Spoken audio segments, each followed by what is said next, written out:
सतनाम श्री वाहिगुरु जी। डंडौत बंदन अनक बार सर्ब कला समरथ। डोलन ते राखो प्रभु नानक दे कर हथ।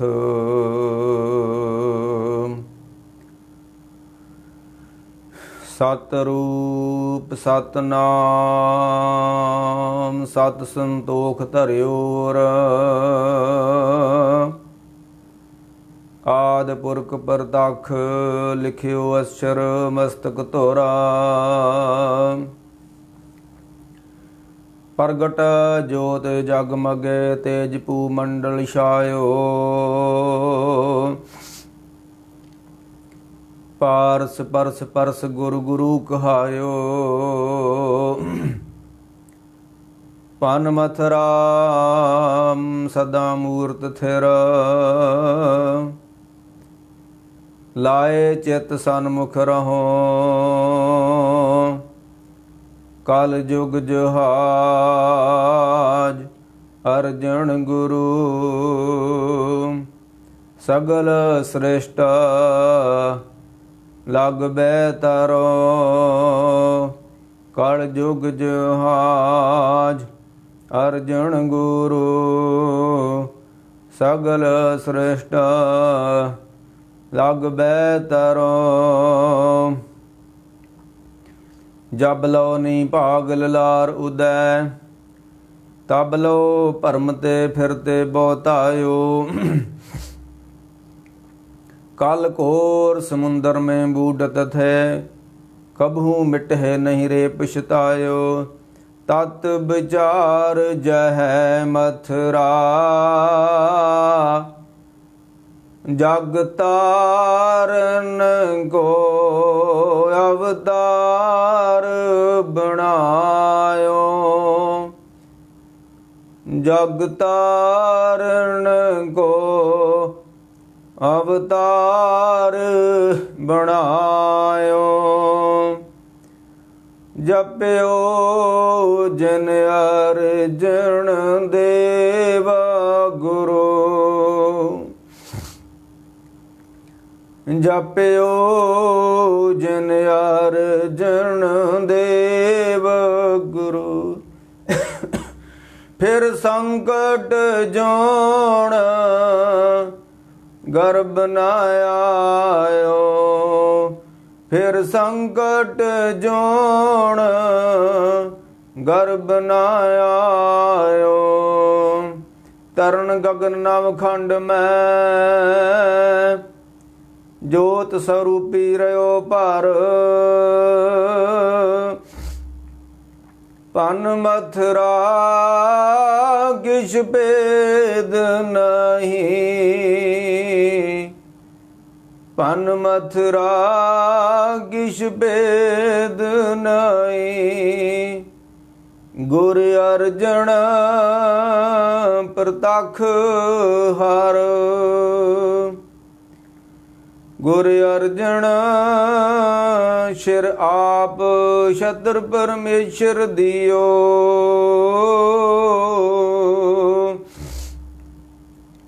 गुर अर्जन विटों कुर्बानी। गुर अर्जन विटों कुर्बानी। वाहिगुरु जी का खालसा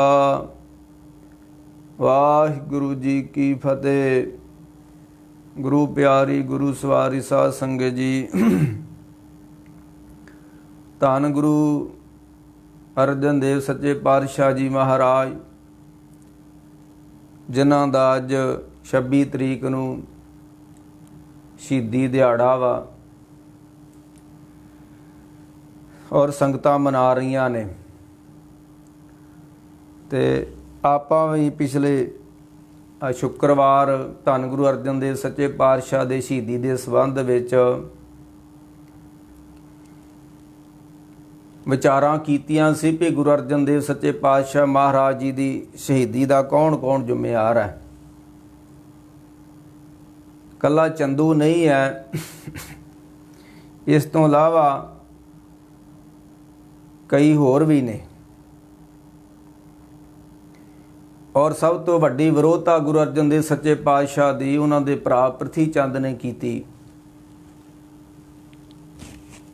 ਔਰ ਦੂਸਰਾ, ਸਮਾਜ ਦੇ ਉੱਤੇ ਜਿਹੜੇ ਕੱਟੜਵਾਦੀ ਲੋਕ ਹੁੰਦੇ ਨੇ, ਉਹਨਾਂ ਨੂੰ ਧੰਨ ਗੁਰੂ ਅਰਜਨ ਦੇਵ ਸੱਚੇ ਪਾਤਸ਼ਾਹ ਦੀ ਵਡਿਆਈ ਜਿਹੜੀ ਸੀ ਨਾ, ਉਹ ਉਹਨਾਂ ਕੋਲ ਜਰੀ ਨਹੀਂ ਗਈ ਕਹਿ ਲਓ। ਜਿੱਦਾਂ ਭੱਟਾ ਨੇ ਲਿਖਿਆ ਨਾ ਵੀ ਉਗਵਣੋ ਅਤੇ ਆਥਵਨੋ ਚੌਚੱਕੀ ਕੀਨ ਲੋਆ,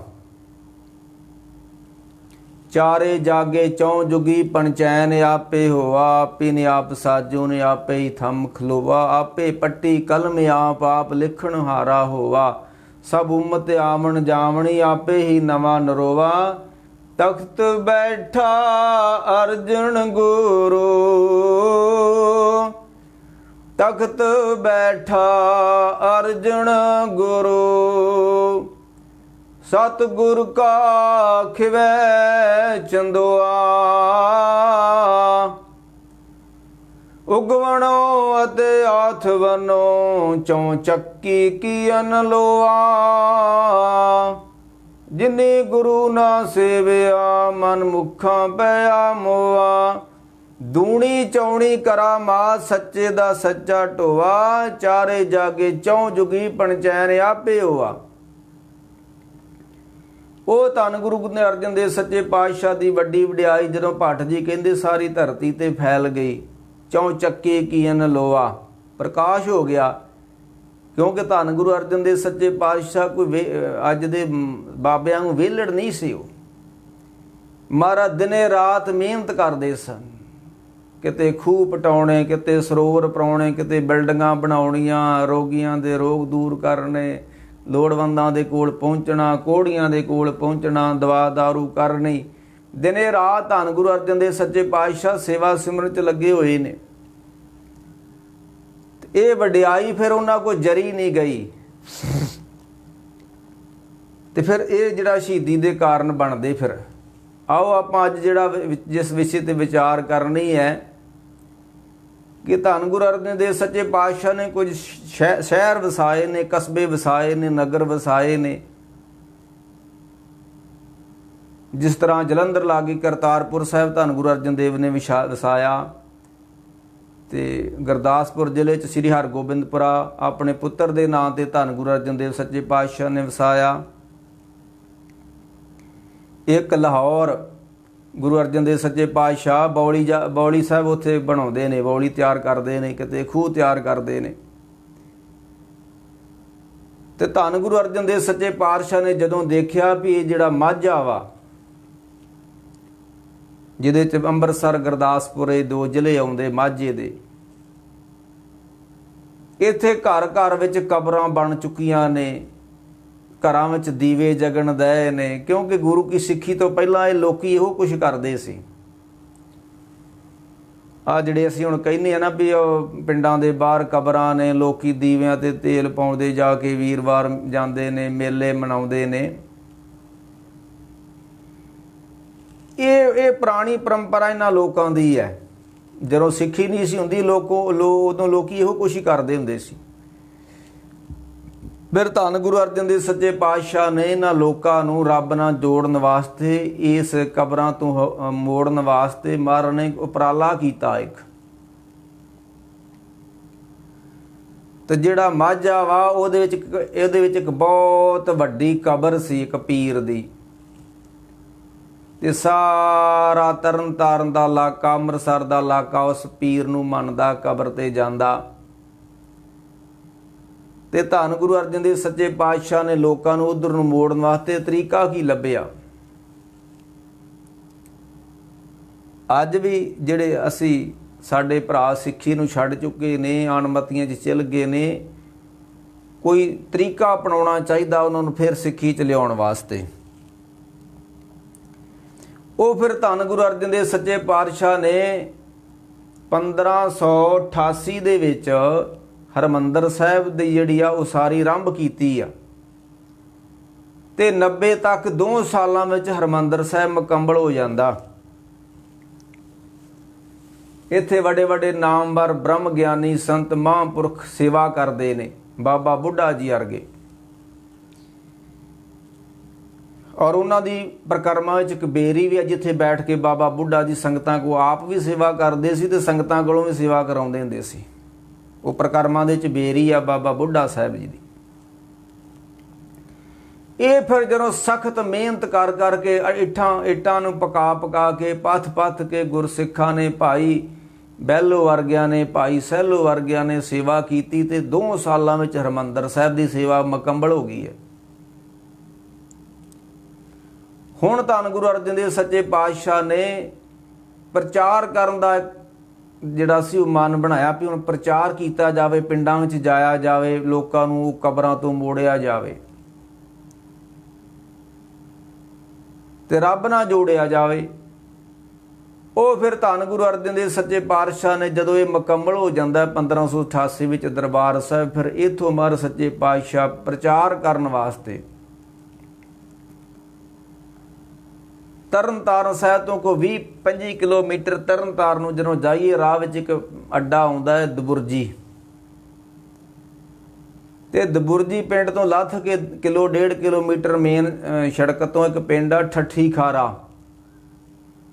ਇਹ ਤਰਨਤਾਰਨ ਸਾਹਿਬ ਜਿਹੜਾ ਸੀ ਕਿੱਥੋਂ ਆਰੰਭ ਹੁੰਦਾ ਹੈ ਤੇ ਇਹਦੀ ਕਿਵੇਂ ਹੋਂਦ ਵਿੱਚ ਆਇਆ, ਕਿੰਨੇ ਜ਼ਮੀਨ ਦਿੱਤੀ, ਕਿੱਦਾਂ ਇਹ ਕਿਉਂ ਬਣਾਉਣਾ ਪਿਆ।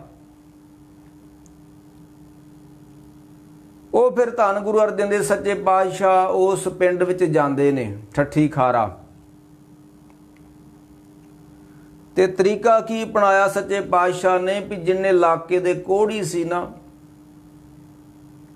ਕਿਉਂਕਿ ਇਹ ਜਿਹੜਾ ਕੋਹੜ ਰੋਗ ਵਾ ਨਾ, ਉਸ ਸਮੇਂ ਜਿਹਨੂੰ ਹੋ ਜਾਂਦਾ ਸੀ ਮੁੜ ਕੇ ਲੱਥਦਾ ਨਹੀਂ ਸੀ। ਬੰਦਾ ਗਲ ਜਾਂਦਾ ਸੀ, ਪਰ ਕੋਹੜ ਜਿਹੜਾ ਸੀ ਉਹ ਸਰੀਰ ਵਿੱਚੋਂ ਨਿਕਲਦਾ ਨਹੀਂ ਸੀ। ਇਹ ਤਾਂ ਹੁਣ ਤੋਂ 35-40 ਸਾਲ ਪਹਿਲਾਂ ਇਹ ਬਿਮਾਰੀ ਦਾ ਸਰਕਾਰ ਨੇ ਇਲਾਜ ਲੱਭ ਲਿਆ, ਨਹੀਂ ਤੇ ਬੜੀ ਮਾੜੀ ਹਾਲਤ ਹੁੰਦੀ ਜਿਹਨੂੰ ਕੋਹੜ ਹੋ ਜਾਂਦਾ ਸੀ। ਤੇ ਕੋਹੜ ਰੋਗ ਨੂੰ ਬਾਣੀ ਨੇ ਪੱਕਾ ਰੋਗ ਮੰਨਿਆ ਹੈ। ਕੁਝ ਰੋਗ ਹੁੰਦੇ ਨੇ ਕੱਚੇ ਰੋਗ ਹੁੰਦੇ ਨੇ, ਜਿੱਦਾਂ ਕੋਈ ਰੰਗ ਹੁੰਦੇ ਨੇ ਉਹ ਕੱਚੇ ਰੰਗ ਹੁੰਦੇ ਨੇ, ਲੱਥ ਜਾਂਦੇ ਨੇ। ਕੁਝ ਪੱਕੇ ਰੰਗ ਹੁੰਦੇ ਨੇ ਉਹ ਲੱਥਦੇ ਨਹੀਂ ਹੈ। ਤੇ ਇਹ ਜਿਹੜਾ ਕੋਹੜ ਰੋਗ ਵਾ ਇਹ ਪੱਕਾ ਰੋਗ ਸੀ। ਇਹ ਜਦੋਂ ਹੋ ਗਿਆ ਮੁੜ ਕੇ ਲੱਥਣਾ ਨਹੀਂਗਾ, ਸਾਰਾ ਸਰੀਰ ਗਲ ਜਾਣਾ ਵਾ ਤੇ ਗਲ ਕੇ ਬੰਦੇ ਨੇ ਅਖੀਰ ਤੇ ਮਰ ਜਾਣਾ। ਪਰ ਇਹ ਰੋਗ ਦਾ ਇਲਾਜ ਨਹੀਂ ਸੀ ਹੈਗਾ। ਆ ਜਿਹੜੇ ਹੁਣ ਰੋਗ ਪੈਦਾ ਹੋਏ ਆ ਨਾ, ਜਿੱਦਾਂ ਕਰੋਨਾ ਰੋਗ ਵਾ, ਇਹ ਪੱਕਾ ਰੋਗ ਨਹੀਂ ਹੈ। ਰੋਗ ਤਾਂ ਹੈ ਕਰੋਨਾ, ਜਿਹੜਾ ਅੱਜ ਕੱਲ੍ਹ ਹੁਣ ਲਾਕਡਾਊਨ ਲੱਗਾ ਹੋਇਆ ਤੇ ਲੋਕੀ ਕੋਈ ਕਮਰਿਆਂ ਚ ਵੜ ਕੇ ਬੈਠੇ ਹੋਏ ਨੇ। ਬੜੀ ਮੁਸ਼ਕਿਲ ਬਣੀ ਹੋਈ ਆ ਜਿਨ੍ਹਾਂ ਨੇ ਕੋਈ ਰੋਜੀ ਕਮਾਉਣੀ ਆ। ਉਹ ਫਿਰ ਇਹ ਜਿਹੜੇ ਰੋਗ ਨੇ ਇਹ ਕੱਚੇ ਰੋਗ ਨੇ, ਜਿੱਦਾਂ ਏਡਜ਼ ਆ ਉਹ ਪੱਕਾ ਰੋਗ ਆ, ਉਹ ਨਹੀਂ ਜਾਣਾ ਸਰੀਰ ਵਿੱਚੋਂ ਜਦੋਂ ਹੋ ਗਿਆ। ਕੁਛ ਰੋਗ ਨੇ ਜਿਹੜੇ ਕੱਚੇ ਰੋਗ ਹੁੰਦੇ ਨੇ ਉਹ ਖਤਮ ਹੋ ਜਾਂਦੇ ਨੇ ਸਮੇਂ ਨਾਲ। ਮੈਂ ਕਹਿ ਰਿਹਾ ਸੀ ਜਿਹੜਾ ਕਰੋਨਾ ਰੋਗ ਆ ਇਹ ਕੋਈ ਪੱਕਾ ਰੋਗ ਨਹੀਂ ਆ, ਇਹਦੀ ਦਵਾਈ ਵੀ ਹੈ ਨਹੀਂ ਤੇ ਦਵਾਈ ਤੋਂ ਬਿਨਾਂ ਵੀ ਠੀਕ ਹੋ ਜਾਂਦਾ ਹੈ। ਜਿਨ੍ਹਾਂ ਦੇ ਕਈ ਮੈਂਬਰ ਮਰ ਗਏ ਘਰਾਂ ਦੇ, ਉਹਨਾਂ ਦੇ ਦੂਸਰੇ ਮੈਂਬਰਾਂ ਨੂੰ ਇਹ ਰੋਗ ਹੋਇਆ ਸੀ ਪਰ ਉਹ ਠੀਕ ਹੋ ਗਏ, ਦਵਾਈ ਤੋਂ ਬਿਨਾਂ ਹੀ ਠੀਕ ਹੋ ਗਏ। ਇਸ ਦਾ ਮਤਲਬ ਇਹ ਕੋਈ ਪੱਕਾ ਰੋਗ ਨਹੀਂ ਹੈ। ਪਰ ਜੇ ਅਸੀਂ ਕੋਹੜ ਰੋਗ ਦਾ ਇਲਾਜ ਲੱਭਿਆ ਅੱਜ ਤੋਂ 35-40 ਸਾਲ ਪਹਿਲਾਂ ਲੱਭ ਲਿਆ ਤੇ ਉਹਦੇ ਮੁਕਾਬਲੇ ਤੇ ਕੁਦਰਤ ਨੇ ਇੱਕ ਰੋਗ ਪੈਦਾ ਕਰਤਾ ਏਡਜ਼। ਉਹ ਅਜੇ ਕਿਸੇ ਪਾਸੇ ਨਹੀਂ ਕਹਾਣੀ ਲੱਗੀ ਤੇ ਫਿਰ ਕੈਂਸਰ ਸ਼ੁਰੂ ਹੋ ਗਿਆ। ਐਸੇ ਹੁਣ ਲੱਖਾਂ ਲੋਕ ਜਿਹੜੇ ਨੇ ਉਹ ਕੈਂਸਰ ਤੋਂ ਪੀੜਤ ਨੇ ਤੇ ਇਹ ਵੀ ਪੱਕਾ ਰੋਗ ਵਾ। ਤੇ ਮਹਾਰਾਜ ਕਹਿੰਦੇ ਆ ਵੀ ਉਹ ਫਿਰ ਜਿਹੜਾ ਉਸ ਸਮੇਂ ਪੱਕਾ ਰੋਗ ਸੀ ਕੋਹੜ ਰੋਗ, ਕੁਸ਼ਟ ਰੋਗ। ਤੇ ਮਹਾਰਾਜ ਨੇ ਬਾਣੀ 'ਚ ਵੀ ਇਹ ਬਚਨ ਕੀਤਾ, ਜੈ ਤਨ ਬਾਣੀ ਵਿਸਰ ਜਾਏ, ਜੈ ਤਨ ਬਾਣੀ ਵਿਸਰ ਜਾਏ। ਮਰ ਕੇ ਤੇ ਜਿਨ੍ਹਾਂ ਨੂੰ ਰੱਬ ਦੀ ਸਿਫਤੋ ਸਲਾਹ ਗੁਰੂ ਕੀ ਬਾਣੀ ਵਿਸਰ ਜਾਂਦੀ ਆ ਨਾ, अथवा ਜਿਹੜੇ ਗੁਰੂ ਕੀ ਬਾਣੀ ਨਾਲ ਨਹੀਂ ਜੁੜਦੇ, ਬਾਣੀ ਨਹੀਂ ਜਪਦੇ, ਬਾਣੀ ਨਹੀਂ ਸੁਣਦੇ, ਤੇ ਮਹਾਰਾਜ ਕਹਿੰਦੇ ਉਹਨਾਂ ਨੂੰ ਫਿਰ ਇੱਕ ਪੱਕਾ ਰੋਗ ਲੱਗ ਜਾਂਦਾ ਹੈ। ਜੈ ਤਨ ਬਾਣੀ ਵਿਸਰ ਜਾਏ, ਜੈ ਤਨ ਬਾਣੀ ਵਿਸਰ ਜਾਏ, ਜੋ ਪੱਕਾ ਰੋਗੀ ਵਿਲ ਲਾਏ, ਜੋ ਪੱਕਾ ਰੋਗੀ ਵਿਲ ਲਾਏ। ਉਹ ਮਹਾਰਾਜ ਕਹਿੰਦੇ ਪੱਕਾ ਰੋਗੀ, ਉਸ ਸਮੇਂ ਕੋਹੜ ਨੂੰ ਪੱਕਾ ਰੋਗ ਮੰਨਿਆ ਜਾਂਦਾ ਸੀ। ਤੇ ਇੱਕ ਤੇ ਸਾਡਾ ਸਰੀਰ ਕੋਹੜੀ ਹੋ ਗਿਆ, ਤੇ ਇੱਕ ਸਾਡਾ ਸਰੀਰ ਵਿੱਚ ਮਨ ਵਾ। ਮਹਾਰਾਜ ਕਹਿੰਦੇ ਇਹਨੂੰ ਇਹੋ ਜਿਹੇ ਕੋਹੜ ਲੱਗਾ ਵਾ, ਇਹ ਲੱਥਦਾ ਹੀ ਨਹੀਂ ਗਾ। ਬਾਕੀ ਜਿਹੜੇ ਸਾਡੇ ਤਨ ਦੇ ਰੋਗ ਨੇ ਉਹਨਾਂ ਦਾ ਤਾਂ ਇਲਾਜ ਅਸੀਂ ਕਰ ਲੈਂਦੇ ਬਾਹਰੋਂ, ਦਵਾ ਦਾਰੂ ਕਰਕੇ, ਕੋਈ ਹਸਪਤਾਲਾਂ ਜਾ ਕੇ, ਕੋਈ ਵਾਧੇ ਘਾਟੇ ਕਰਕੇ। ਪਰ ਮਹਾਰਾਜ ਕਹਿੰਦੇ ਜਿਹੜਾ ਮਨ ਨੂੰ ਇੱਕ ਵਾਰੀ ਰੋਗ ਲੱਗ ਜਾਂਦਾ ਨਾ, ਉਹ ਪੱਕਾ ਰੋਗ ਲੱਗ ਜਾਂਦਾ, ਫਿਰ ਉਹ ਲੱਥਦਾ ਨਹੀਂ ਹੈ। ਆ ਵੇਖ ਲਓ, ਮੋਹ ਇਹੋ ਜਿਹਾ ਰੋਗ ਆ ਜਦੋਂ ਬੰਦੇ ਨੂੰ ਲੱਗ ਜਾਂਦਾ, ਇਹ ਮਰਦੇ ਦਮ ਤੱਕ ਮੋਹ ਦਾ ਜਿਹੜਾ ਰੋਗ ਪੱਕਾ ਰੋਗ ਵਾ, ਇਹ ਸਾਡੇ ਮਨ ਨੂੰ ਕੋਹੜ ਹੋਇਆ ਹੈ। ਸਾਡਾ ਮਨ ਕੋਹੜੀ ਆ, ਸਾਡਾ ਮਨ ਕੁਸ਼ਟੀ ਆ। ਉਹ ਬਾਬੇ ਫਰੀਦ ਨੇ ਵੀ ਕਿਹਾ ਨਾ, ਅਜੋ ਜਿਉ ਨਾ ਛੋਡਾਈ ਰੰਕਾਈ ਨੈਣਾ, ਫਰੀਦਾ ਤਨ ਗਾਡਿਓ। ਉਹ ਜਿਹੜਾ ਸ਼ਬਦ ਆਉਂਦਾ ਮਹਾਰਾਜ ਦਾ, ਇਹ ਜਿਹੜਾ ਮੋਹ ਦਾ ਰੋਗ ਆ, ਇਹ ਕੁਸ਼ਟ ਰੋਗ ਆ। ਜਦੋਂ ਮਨ ਨੂੰ ਲੱਗ ਜਾਂਦਾ, ਫਿਰ ਗੁਰੂ ਸੱਚੇ ਪਾਤਸ਼ਾਹ ਕਹਿੰਦੇ ਲੱਥਦਾ ਨਹੀਂ ਹੈ। ਬੁੱਢੇ ਵਾਰੇ ਤੱਕ ਮੋਹ ਨਹੀਂ ਛੁੱਟਦਾ, ਇਹ ਮੋਹ ਵਾਧਾ ਵਾ, ਇਹ ਰੋਗ ਵਾਧਾ ਵਾ। ਸਾਡਾ ਸਰੀਰ ਤੇ ਕੁਸ਼ਟੀ ਨਹੀਂ ਹੈ, ਪਰ ਮਨ ਕਿਸੇ ਵਿਰਲੇ ਦਾ ਹੀ ਨਹੀਂ ਬਚਿਆ, ਨਹੀਂ ਤੇ ਸਾਰਿਆਂ ਨੂੰ ਕੁਸ਼ਟ ਰੋਗ ਹੋਇਆ। ਲੋਭ, ਕ੍ਰੋਧ, ਮੋਹ, ਹੰਕਾਰ, ਵਾਸ਼ਨਾ, ਇਹ ਮਨ ਦੇ ਰੋਗ ਨੇ। ਤੇ ਸਾਹਿਬ ਕਹਿੰਦੇ ਜਿਹੜਾ ਰੱਬ ਦੀ ਬਾਣੀ ਨਹੀਂ ਪੜ੍ਹਦਾ, ਬਾਣੀ ਨਹੀਂ ਸੁਣਦਾ, ਫਿਰ ਉਹਨੂੰ ਰੋਗ ਲੱਗ ਜਾਂਦੇ ਨੇ। ਆਹ ਰੋਗ ਚੈੱਕ ਕਰਕੇ ਵੇਖਿਆ ਨਾ, ਹੁਣ ਜਿਹੜੇ ਹਜ਼ੂਰ ਸਾਹਿਬ ਗਏ ਸੀ, ਉਹਨਾਂ ਨੂੰ ਉੱਥੇ ਹਫ਼ਤਾ ਕੁ ਵੱਧ ਰਹਿਣਾ ਪੈ ਗਿਆ, ਤੇ ਕਿੱਦਾਂ ਰੋਂਦੇ ਸੀ। ਪਤਾ ਲੱਗਾ ਨਾ ਕਿੱਡਾ ਭੈੜਾ ਰੋਗ ਮੋਹ ਦਾ ਸੀ। ਵੀ ਗੁਰੂ ਦਰ ਤੇ ਗਏ ਹੋਏ ਤੇ ਬੈਠੇ ਰਹੋ, ਬੈਠਾ ਨਹੀਂ ਗਿਆ, ਕਿਉਂ? ਰੋਗ ਲੱਗਾ ਸੀ ਮੋਹ ਦਾ। ਉਹਨੇ ਦੁਖੀ ਕੀਤਾ ਘਰਾਂ ਤੱਕ ਪਹੁੰਚਾਉਣ ਵਾਸਤੇ। ਤੇ ਮਹਾਰਾਜ ਧੰਨ ਗੁਰੂ ਅਰਜਨ ਦੇਵ ਸੱਚੇ ਪਾਤਸ਼ਾਹ ਕਹਿੰਦੇ, ਭਾਈ ਗੁਰੂ ਨਾਨਕ ਸਾਹਿਬ ਕਹਿੰਦੇ ਨੇ, ਜੈ ਤਨ ਬਾਣੀ ਵਿਸਰ ਜਾਵੇ, ਜੋ ਪੱਕਾ ਰੋਗੀ ਵਿਲ ਲਾਏ।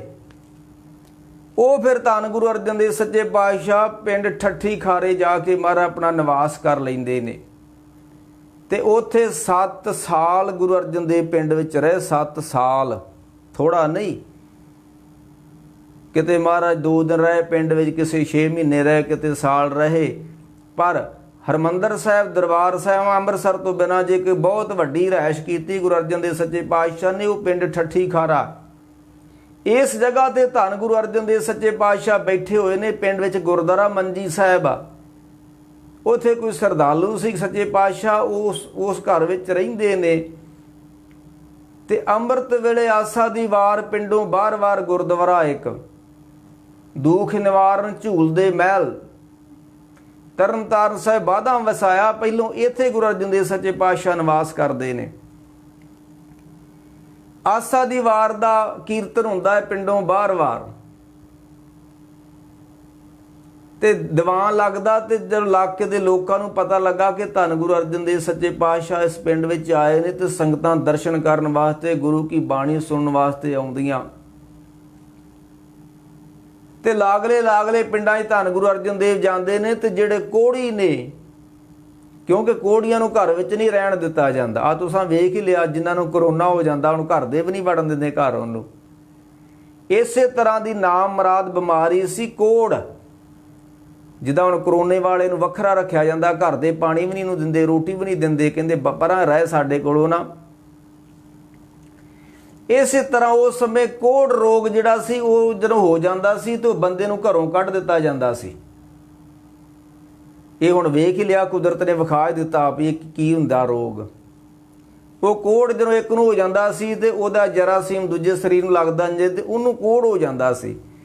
ਉਹ ਧੰਨ ਗੁਰੂ ਅਰਜਨ ਦੇਵ ਸੱਚੇ ਪਾਤਸ਼ਾਹ ਨੇ ਜਦੋਂ ਵੇਖਿਆ ਪਿੰਡਾਂ ਵਿੱਚੋਂ ਕੋੜੀ ਲੋਕਾਂ ਨੂੰ ਬਾਹਰ ਕੱਢ ਦਿੱਤਾ ਗਿਆ, ਉਹ ਚਾਰੇ ਪਿੰਡਾਂ ਦੇ ਬਾਹਰ ਕੁਟੀਆਂ ਪਾ ਕੇ ਉੱਥੇ ਤੜਫਦੇ ਨੇ, ਸਰੀਰ ਸੜਦਾ ਹੈ, ਸਰੀਰ ਗਲਦਾ ਹੈ, ਹੱਥ ਨਹੀਂ ਰਹੇ ਉਹਨਾਂ ਦੇ, ਸਰੀਰ ਹੱਥ ਗਲ ਗਏ। ਰੋਟੀ ਜੇ ਘਰ ਦੇ ਜੇ ਰੋਟੀ ਫੜਾ ਜਾਂਦੇ ਤੇ ਰੋਟੀ ਖਾਣ ਦੀ ਹਿੰਮਤ ਨਹੀਂ, ਹੱਥ ਹੀ ਝੜ ਗਏ, ਗਲ ਗਏ ਨੇ, ਰੋਟੀ ਕਿਵੇਂ ਖਾਣੀ ਆ। ਇੱਦਾਂ ਦੇ ਲੋਕ ਪਿੰਡਾਂ ਦੇ ਬਾਹਰ ਬੈਠੇ ਤੜਫਦੇ ਨੇ। ਤੇ ਧੰਨ ਗੁਰੂ ਅਰਜਨ ਦੇਵ ਸੱਚੇ ਪਾਤਸ਼ਾਹ ਜਦੋਂ ਸਵੇਰ ਦਾ ਨਿਤਨੇਮ ਤੋਂ ਵਿਹਲੇ ਹੁੰਦੇ ਨੇ, ਠੱਠੀ ਖਾਰੇ ਪਿੰਡ ਦੇ ਬਾਹਰ ਦੀਵਾਨ ਲਾਉਂਦੇ ਨੇ ਸੱਚੇ ਪਾਤਸ਼ਾਹ, ਤੇ ਉੱਥੇ ਫਿਰ ਕੁਝ ਮੰਗਤੇ ਵੀ ਆਉਂਦੇ ਸੱਚੇ ਪਾਤਸ਼ਾਹ ਦੇ ਕੋਲ। ਇਹ ਫਿਰ ਪਿੰਡਾਂ ਵਿੱਚ ਜਾ ਕੇ ਧੰਨ ਗੁਰੂ ਅਰਜਨ ਦੇਵ ਸੱਚੇ ਪਾਤਸ਼ਾਹ ਉਹਨਾਂ ਕੋੜੀਆਂ ਨੂੰ ਸਾਂਭਦੇ ਨੇ, ਤੇ ਉਹਨਾਂ ਕੋੜੀਆਂ ਨੂੰ ਨਾਲ ਲੈ ਕੇ ਸੱਚੇ ਪਾਤਸ਼ਾਹ ਇੱਥੇ ਇਕੱਠੇ ਕਰੀ ਜਾਂਦੇ ਨੇ ਆਪਣੇ ਕੋਲ। ਉਹਨਾਂ ਨੇ ਇੱਕ ਆਸ਼ਰਮ ਬਣਾਤਾ, ਕੋੜੀ ਆਸ਼ਰਮ। ਉਹ ਫਿਰ ਉੱਥੇ ਸੱਚੇ ਪਾਤਸ਼ਾਹ ਨੇ ਉਹਨਾਂ ਦੀ ਦਵਾ ਦਾਰੂ ਕਰਨੀ, ਮਲਮ ਪੱਟੀਆਂ ਕਰਨੀਆਂ, ਤੇ ਕੋੜੀ ਠੀਕ ਹੋਣ ਲੱਗ ਪਏ। ਇੱਕ ਤੇ ਸੱਚੇ ਪਾਤਸ਼ਾਹ ਨਾਲ ਬਾਬਾ ਬੁੱਢਾ ਜੀ, ਭਾਈ ਗੁਰਦਾਸ ਜੀ ਵਰਗੇ ਬ੍ਰਹਮ ਗਿਆਨੀ ਦਵਾ ਦਾਰੂ ਕਰਦੇ ਨੇ। ਇੱਕ ਸੱਚੇ ਪਾਤਸ਼ਾਹ ਕਿਰਪਾ ਘਟਾ ਕੇ ਅਵਲੋਕਨ ਕੀਨੋ ਦਾਸ ਕਾ ਦੁਖ ਬਿਦਾਰਿਓ, ਮੇਰਾ ਵੈਦ ਗੁਰੂ ਗੋਬਿੰਦਾ ਹਰ ਹਰ ਨਾਮ ਔਖਦ ਦੁਖ, ਹਰ ਹਰ ਨਾਮ ਔਖਦ ਦੁਖ ਮੁਖ ਦੇਵੇ ਕਾਟੇ ਜਮ ਕੀ ਫੰਦਾ। ਰਾਮ ਰਾਏ ਹੋਏ ਵੈਦ ਬਨਵਾਰੀ, ਆਪਣੇ ਸੰਤੇ ਲਿਓ ਬਾਰੀ। ਉਹ ਜਿੱਦਾਂ ਅਸੀਂ ਉਹ ਸੁਖਮਨੀ ਸਾਹਿਬ ਦਾ ਪਾਠ ਕਰਦੇ, ਉਹਦੇ ਧੰਨ ਗੁਰੂ ਅਰਜਨ ਦੇਵ ਕਹਿੰਦੇ ਸਰਬ ਰੋਗ ਕਾ ਔਖਦ ਨਾਮ। ਇੱਕੋ ਇੱਕ ਦਵਾਈ ਆ ਜਿਹੜੇ ਸਾਰਿਆਂ ਰੋਗਾਂ ਤੇ ਕੰਮ ਕਰਦੀ ਆ। ਵੇਖੋ ਦੁਨੀਆ ਨੇ ਕਿੱਦਾਂ ਕਾਢਾਂ ਕਰਕੇ ਤੇ ਕਿੰਨੀਆਂ ਦਵਾਈਆਂ ਬਣਾ ਲਈਆਂ, ਪਰ ਕਰੋਨੇ ਦੀ ਦਵਾਈ ਹੈ ਨਹੀਂ ਅਜੇ ਵੀ ਧਰਤੀ ਉੱਤੇ। ਪਰ ਇੱਕ ਸਿੰਘ ਕੋਈ ਆਪਣੀ ਵੀਡੀਓ ਬਣਾ ਕੇ ਉਹਨੇ ਛੱਡੀ ਆ ਵਿਦੇਸ਼ਾਂ ਤੋਂ, ਕਹਿੰਦਾ ਮੈਂ ਮਰੀਜ਼ ਹੋ ਗਿਆ ਸੀ ਤੇ ਮੈਂ ਲਾਗੇ ਗੁਰੂ ਕੀ ਬਾਣੀ ਸੁਣਦਾ ਰਿਹਾ, ਹਰਿਮੰਦਰ ਸਾਹਿਬ ਲਾ ਲੈਣਾ, ਗੁਰੂ ਕੀ ਬਾਣੀ ਸੁਣਦਾ ਰਿਹਾ, ਤੇ ਮੈਂ ਬਾਣੀ ਸੁਣ ਕੇ ਠੀਕ ਹੋ ਗਿਆ। ਹਾਂ, ਮਾਰ ਕਹਿੰਦੇ ਸਰਬ ਰੋਗ ਕਾ ਔਖਦ ਨਾਮ। ਇੱਕੋ ਇੱਕ ਹੈਗਾ ਨਾ ਜਿਹੜਾ ਸੰਸਾਰ ਰੋਗੀ ਨਾਮ ਦਾਰੂ। ਹੁਣ ਦਾਰੂ ਤੇ ਲੋਕਾਂ ਨੇ ਸ਼ਰਾਬ ਸਮਝੀ ਹੋਈ ਆ। ਸ਼ਰਾਬ ਨੂੰ ਲੋਕੀ ਦਾਰੂ ਕਹਿੰਦੇ, ਅਸੀਂ ਦਾਰੂ ਪੀਂਦੇ ਆ ਜੀ। ਲਓ, ਦਾਰੂ ਨਾਲ ਤੇ ਬੰਦਾ ਠੀਕ ਹੁੰਦਾ, ਤੇ ਤੁਸੀਂ ਤੇ ਮੂਧੜੇ ਮੂੰਹ ਜਾ ਪੈਂਦੇ ਹੋ, ਤੁਹਾਡਾ ਸਰੀਰ ਗਲ ਜਾਂਦਾ, ਸਤਿਆਨਾਸ਼ ਹੋ ਜਾਂਦਾ। ਤੇ ਦਾਰੂ ਇਹ ਕੰਮ ਕਰਦਾ ਹੁੰਦਾ। ਮਰ ਕਹਿੰਦੇ ਸੱਚੇ ਪਾਤਸ਼ਾਹ ਕਹਿੰਦੇ ਆ ਵੀ ਸੰਸਾਰ ਰੋਗੀ ਨਾਮ ਦਾਰੂ। ਇਹ ਕਹਿੰਦੇ ਸ਼ਰਾਬ ਦਾਰੂ ਹੁੰਦੀ ਆ। ਵਾਹ ਜੀ ਵਾਹ, ਕਿਆ ਬਾਤ। ਨਾ, ਸ਼ਰਾਬ ਕੋਈ ਦਾਰੂ ਨਹੀਂ ਹੈ, ਦਾਰੂ ਨਾਮ ਹੀ ਆ। ਦਾਰੂ ਨਾਮ ਲਿਆ ਔਰ ਪਾਪ ਸਭ ਤਿਆਗਿਆ, ਦਾਰੂ ਨਾਮ ਲਿਆ, ਦਾਰੂ ਨਾਮ ਲਿਆ, ਅਵਰ ਉਪਾਵ ਸਭ ਤਿਆਗਿਆ। ਮੈਂ ਸਾਰੇ ਉਪਾਵ ਛੱਡੇ ਨੇ ਤੇ ਮੈਂ ਕੀਤਾ ਕੀ ਆ। ਧੰਨ ਗੁਰੂ ਅਰਜਨ ਦੇਵ ਕਹਿੰਦੇ ਨੇ ਅਵਰ ਉਪਾਵ ਸਭ ਤਿਆਗਿਆ, ਦਾਰੂ ਨਾਮ ਲਿਆ। ਸ਼ਰਾਬ ਕੋਈ ਦਾਰੂ ਨਹੀਂ ਹੈ। ਨਾ, ਉਹ ਤਾਂ ਰੋਗ ਵਾ। ਰੋਗ ਨੂੰ ਲੋਕੀ ਦਾਰੂ ਕਹੀ ਜਾਂਦੇ ਨੇ। ਨਾ, ਸੰਸਾਰ ਰੋਗੀ ਨਾਮ ਦਾਰੂ, ਮੈਲ ਲਾਗੇ ਸੱਚ ਬਿਨਾ। ਉਹ ਫਿਰ ਧੰਨ ਗੁਰੂ ਅਰਜਨ ਦੇਵ ਸੱਚੇ ਪਾਤਸ਼ਾਹ ਨੇ ਕੋੜੀ ਇਕੱਠੇ ਕੀਤੇ ਤੇ ਉਹਨਾਂ ਦੀ ਦਵਾ ਦਾਰੂ ਕਰਨੀ, ਤੇ ਉਹਨਾਂ ਨੂੰ ਗੁਰੂ ਕੀ ਬਾਣੀ ਸੁਣਾਉਣੀ ਸੰਗਤਾਂ ਨੇ। ਉਹਨਾਂ ਨੇ ਬਹਿਣਾ ਸੰਗਤ ਵਿੱਚ ਆ ਕੇ, ਤੇ ਜਿਨ੍ਹਾਂ ਨੂੰ ਘਰਾਂ ਚੋਂ ਕੱਢ ਦਿੱਤਾ ਸੀ ਕੋੜੀਆਂ ਨੂੰ। ਮੈਂ ਫੇਰ ਕਹਿ ਰਿਹਾ, ਤੁਸੀਂ ਵੇਖ ਲਿਆ ਹੁਣ ਸਾਡੇ ਵਿੱਚੋਂ ਟੱਬਰ ਚੋਂ ਕਿਸੇ ਨੂੰ ਕਰੋਨਾ ਹੋ ਜਾਏ ਤਾਂ ਅਸੀਂ ਬਾਹਰ ਕੱਢਦੇ ਨੇ ਉਹਨੂੰ। ਸਰਕਾਰਾਂ ਵੀ ਕਹਿੰਦੇ ਆ ਇਹਨੂੰ ਗੋਲੀ ਮਾਰ ਦਿਓ ਜਾਂ ਕਿਸੇ ਕਮਰੇ 'ਚ ਬੰਦ ਕਰ ਦਿਓ ਤਾਂ ਕਿ ਇਹਦਾ ਰੋਗ ਕਿਸੇ ਹੋਰ ਕੋ ਨਾ ਜਾਵੇ। ਇੱਦਾਂ ਹੀ ਉਦੋਂ ਹੋਇਆ। ਤੇ ਧੰਨ ਗੁਰੂ ਅਰਜਨ ਦੇਵ ਸੱਚੇ ਪਾਤਸ਼ਾਹ ਨੇ ਉਹ ਸਾਰੇ ਲੋਕ ਇਕੱਠੇ ਕਰ ਲਏ ਜਿਹੜੇ ਘਰਾਂ ਤੋਂ ਕੱਢ ਛੱਡੇ ਸੀ। ਇਤਿਹਾਸ ਬੋਲਦਾ ਕਿ ਕੋਈ ਬੁੱਢਾ ਕਿਸੇ ਦਾ ਬਜ਼ੁਰਗ ਕੋੜੀ ਹੋ ਗਿਆ, ਹੱਥ ਪੈਰ ਝੜ ਗਏ, ਤੇ ਉਹਨੂੰ ਮੰਜੇ ਤੇ ਪਾ ਕੇ ਚੁੱਕ ਕੇ ਤੇ ਪੁੱਤ ਲਈ ਜਾਂਦੇ ਦਰਿਆ ਵਿੱਚ ਰੋੜਨ ਵਾਸਤੇ। ਕਹਿੰਦਾ ਮੈਨੂੰ ਰੋੜ ਹੀ ਆਓ ਹੁਣ। ਉਹ ਰੋਗ ਬੜਾ ਭੈੜਾ, ਜਿਨ੍ਹਾਂ ਨੇ ਅੱਜ ਤੋਂ 35 ਸਾਲ ਪਹਿਲਾਂ ਕਿਸੇ ਨੇ ਵੇਖਿਆ ਹੋਊਗਾ ਕੋੜ ਹੋਇਆ, ਚਲੋ ਅਸੀਂ ਤੇ ਉਦੋਂ ਥੋੜੇ ਬੰਦਿਆਂ ਨੂੰ ਵੇਖਿਆ ਸੀ। ਹੱਥ ਨਹੀਂ ਰਹਿੰਦੇ, ਗਲ ਗਲ ਕੇ ਝੜ ਜਾਂਦੇ, ਪੈਰ ਝੜ ਜਾਂਦੇ, ਤਵਾ ਰੱਬ ਦੀ। ਐਡਾ ਭੈੜਾ ਰੋਗ ਸੀ। ਚਲੋ ਉਹ ਮੁੱਕ ਗਿਆ ਧਰਤੀ ਤੋਂ, ਉਹਦਾ ਟੀਕਾ ਲੱਭ ਲਿਆ ਸਰਕਾਰ ਨੇ। ਪਰ ਕੁਦਰਤ ਬੜੀ ਡਾਢੀ ਆ, ਜੇ ਤੁਸੀਂ ਇੱਕ ਪਾਸਿਓਂ ਰਾਹ ਬੰਦ ਕਰ ਦਿਓਗੇ, ਕੁਦਰਤ ਦੂਸਰੇ ਪਾਸੇ ਰਾਹ ਖੋਲ ਦਿੰਦੀ ਆ। ਉਹ ਬੜਾ ਬੇਪਰਵਾਹ ਡਾਢਾ ਵਾ, ਕੁਛ ਵੀ ਕਰ ਲਓ, ਹੋਣਾ ਉਹੀ ਕੁਛ ਵਾ ਜੋ ਉਹਨੇ ਕਰਨਾ। ਜੇ ਇੱਕ ਬਿਮਾਰੀ ਦਾ ਅਸੀਂ ਇਲਾਜ ਲੱਭ ਲਾਂਗੇ, ਦੂਸਰੀ ਬਿਮਾਰੀ ਪੈਦਾ ਹੋ ਜਾਊਗੀ ਧਰਤੀ ਉੱਤੇ, ਇਹ ਹੋਣਾ ਹੀ ਹੋਣਾ ਹੈ। ਉਹ ਫਿਰ ਬਜ਼ੁਰਗ ਨੂੰ ਕੋਈ ਚੁੱਕ ਕੇ ਮੋਢਿਆਂ ਤੇ ਆਪਣੇ ਮੰਜੇ ਤੇ ਪਾ ਕੇ ਦਰਿਆ 'ਚ ਰੋੜਨ ਜਾ ਰਹੇ ਸੀ, ਤੇ ਧੰਨ ਗੁਰੂ ਅਰਜਨ ਦੇਵ ਨੇ ਵੇਖ ਲਿਆ, ਕਹਿਣ ਲੱਗੇ ਭਾਈ ਬਜ਼ੁਰਗਾਂ ਨੂੰ ਕਿੱਥੇ ਲੈ ਕੇ ਚੱਲੇ ਹੋ? ਇਹ ਤਰਨਤਾਰਨ ਇਲਾਕੇ ਦੀ ਗੱਲ ਆ। ਧੰਨ ਗੁਰੂ ਅਰਜਨ ਦੇਵ ਸੱਚੇ ਪਾਤਸ਼ਾਹ ਨੇ ਇਸ ਇਲਾਕੇ ਵਿੱਚ ਇੱਕ ਬਹੁਤ ਵੱਡੀ ਜਗ੍ਹਾ ਸੀ ਜਿਹਦੇ ਵੱਲੋਂ ਧਿਆਨ ਤੋੜਨ ਵਾਸਤੇ ਗੁਰੂ ਅਰਜਨ ਦੇਵ ਨੇ ਤਰਨਤਾਰਨ ਸ਼ਹਿਰ ਵਸਾਇਆ। ਉਹ ਦੱਸਦੇ ਅੱਗੇ ਚੱਲ ਕੇ, ਉਹ ਮਾਂ ਸੱਚੇ ਪਾਤਸ਼ਾਹ ਕਹਿਣ ਲੱਗੇ ਬਜ਼ੁਰਗਾਂ ਨੂੰ ਕਿੱਥੇ ਲੈ ਕੇ ਚੱਲੇ ਹੋ? ਧੰਨ ਗੁਰੂ ਅਰਜਨ ਦੇਵ ਪੁੱਛਦੇ ਨੇ, ਕਹਿਣ ਲੱਗੇ ਇਹਨੂੰ ਦਰਿਆ 'ਚ ਰੋੜਨ ਚੱਲੇ ਆ। ਇਹ ਕਹਿੰਦਾ ਮੈਨੂੰ ਰੋੜ ਦਿਓ। ਤੇ ਧੰਨ ਗੁਰੂ ਅਰਜਨ ਦੇਵ ਕਹਿਣ ਲੱਗੇ ਜਿਨ੍ਹਾਂ ਘਰਾਂ ਵਿੱਚੋਂ ਬਜ਼ੁਰਗਾਂ ਨੂੰ ਰੋੜ ਦਿੱਤਾ ਜਾਂਦਾ ਨਾ ਦਰਿਆਵਾਂ 'ਚੋਂ, ਉੱਥੋਂ ਰੱਬ ਦੀਆਂ ਬਖਸ਼ਾਂ ਵੀ ਰੁੜ ਜਾਂਦੀਆਂ ਨੇ। ਬਜ਼ੁਰਗਾਂ ਦੀ ਤੇ ਸੇਵਾ ਕਰੀਦੀ ਆ ਕਿ ਬਜ਼ੁਰਗਾਂ ਨੂੰ ਦਰਿਆਵਾਂ ਵਿੱਚ ਰੋੜੀਦਾ ਵਾ? ਕਹਿਣ ਲੱਗੇ ਤੁਸੀਂ ਸਾਨੂੰ ਦੇ ਦਿਓ, ਅਸੀਂ ਇਹਨਾਂ ਦੀ ਸੇਵਾ ਕਰਾਂਗੇ ਬਜ਼ੁਰਗਾਂ ਦੀ, ਤੇ ਇਹਨਾਂ ਨੂੰ ਠੀਕ ਕਰਾਂਗੇ। ਉਹ ਜਿਹੜੇ ਬਜ਼ੁਰਗ ਨੂੰ ਰੋੜਨ ਚੱਲੇ ਸੀ, ਉਹ ਧੰਨ ਗੁਰੂ ਅਰਜਨ ਦੇਵ ਸੱਚੇ ਪਾਤਸ਼ਾਹ ਨੇ ਉਹਨਾਂ ਬਜ਼ੁਰਗਾਂ ਨੂੰ ਆਪਣੇ ਕੋਲ ਰੱਖ ਲਿਆ, ਜਿਨ੍ਹਾਂ ਨੂੰ ਨਾ ਕੋਈ ਪੁੱਤ ਰੱਖਦਾ ਸੀ, ਨਾ ਕੋਈ ਧੀ, ਨਾ ਕੋਈ ਇਸਤਰੀ, ਨਾ ਕੋਈ ਪਰਿਵਾਰ, ਨਾ ਕੋਈ ਸਮਾਜ। ਧੰਨ ਗੁਰੂ ਅਰਜਨ ਦੇਵ ਸੱਚੇ ਪਾਤਸ਼ਾਹ ਨੇ ਉਹਨਾਂ ਲੋਕਾਂ ਨੂੰ ਆਪਣੇ ਕੋਲ ਰੱਖ ਲਿਆ। ਬਸ ਇਹੀ ਵਡਿਆਈ ਹੈ ਸੱਚੇ ਪਾਤਸ਼ਾਹ ਦੀ। ਅੱਜ ਕੱਲ੍ਹ ਦੇ ਗੁਰੂ ਪੀਰ ਮਾਂ ਜਿਹੜੇ ਬਾਬੇ ਖਾਉਂਦੇ ਨੇ, ਵੱਡੇ ਵੱਡੇ ਮੰਤਰੀਆਂ ਨਾਲ ਸੰਬੰਧ ਨੇ, ਪ੍ਰਧਾਨ ਮੰਤਰੀਆਂ ਨਾਲ ਸੰਬੰਧ ਨੇ, ਮੁੱਖ ਮੰਤਰੀਆਂ ਨਾਲ ਗੱਲਬਾਤ ਆ, ਗਰੀਬਾਂ ਦੀ ਪਹੁੰਚ ਨਹੀਂ ਹੈ ਨਾ ਅੱਜ ਦੇ ਗੁਰੂਆਂ ਤੱਕ। ਹਾਂ, ਗਰੀਬ ਜਿਹੜੇ ਇਹਨਾਂ ਨਾਲ ਲੋਕਾਂ ਨਾਲ ਜੁੜੇ ਨੇ, ਉਹ ਕਮਾਦ ਗੋੜ ਆਉਂਦੇ ਨੇ, ਇਹਨਾਂ ਦੀਆਂ ਕਣਕਾਂ ਵੱਢ ਆਉਂਦੇ ਨੇ, ਝੋਨੇ ਬੀਜ ਆਉਂਦੇ ਨੇ, ਗੁਰੂਆਂ ਤੱਕ ਪਹੁੰਚ ਨਹੀਂ ਹੈ। ਉਹ ਗੁਰੂ ਅਰਜਨ ਦੇਵ ਸੱਚੇ ਪਾਤਸ਼ਾਹ ਨੇ ਆਖਿਆ ਬਜ਼ੁਰਗਾਂ ਨੂੰ ਨਹੀਂ ਰੋੜੀਦਾ, ਬਜ਼ੁਰਗਾਂ ਦੀ ਤਾਂ ਸੇਵਾ ਕਰੀਦੀ, ਤੁਸੀਂ ਬਜ਼ੁਰਗ ਸਾਨੂੰ ਦੇ ਦਿਓ, ਅਸੀਂ ਸੇਵਾ ਕਰਾਂਗੇ ਇਹਨਾਂ ਦੀ। ਇਹ ਗੁਰੂ ਅਰਜਨ ਦੇਵ ਨੇ ਕਿਹਾ ਨਹੀਂ ਸੇਵਾ ਕਰਨ ਵਾਸਤੇ, ਉਹਨਾਂ ਨੇ ਜ਼ਿੰਦਗੀ 'ਚ ਕੀਤੀ ਆ। ਗੁਰੂ ਨਾਨਕ ਸਾਹਿਬ ਨੂੰ ਕਿਸੇ ਨੇ ਆਖਿਆ ਕੀ ਤੁਹਾਡਾ ਮਿਸ਼ਨ ਹੈ? ਉਹਨਾਂ ਆਖਿਆ ਨਾਮ ਜਪਣਾ, ਕਿਰਤ ਕਰਨੀ, ਵੰਡ ਕੇ ਖਾਣਾ, ਸੇਵਾ ਕਰਨੀ। ਤੇ ਕਹਿਣ ਲੱਗੇ ਜੇ ਸੇਵਾ ਕਰਨੀ ਤੇ ਲਓ ਲੋਟਾ ਤੇ ਪਾਣੀ ਲਿਆਓ, ਸਾਨੂੰ ਪਾਣੀ ਛਕਾਓ। ਮਰ ਪਾਣੀ ਲੈਣ ਤੁਰ ਗਏ, ਕਹਿੰਦੇ ਸਾਡਾ ਧਰਮ ਹੈ ਸੇਵਾ ਕਰਨੀ ਮੁਲਖਤਾ ਦੀ। ਪਰ ਅੱਜ ਥੋੜ੍ਹਾ ਜਿਹਾ ਉਲਟ ਪੁਲਟ ਜਿਹਾ ਕੰਮ ਹੋ ਗਿਆ।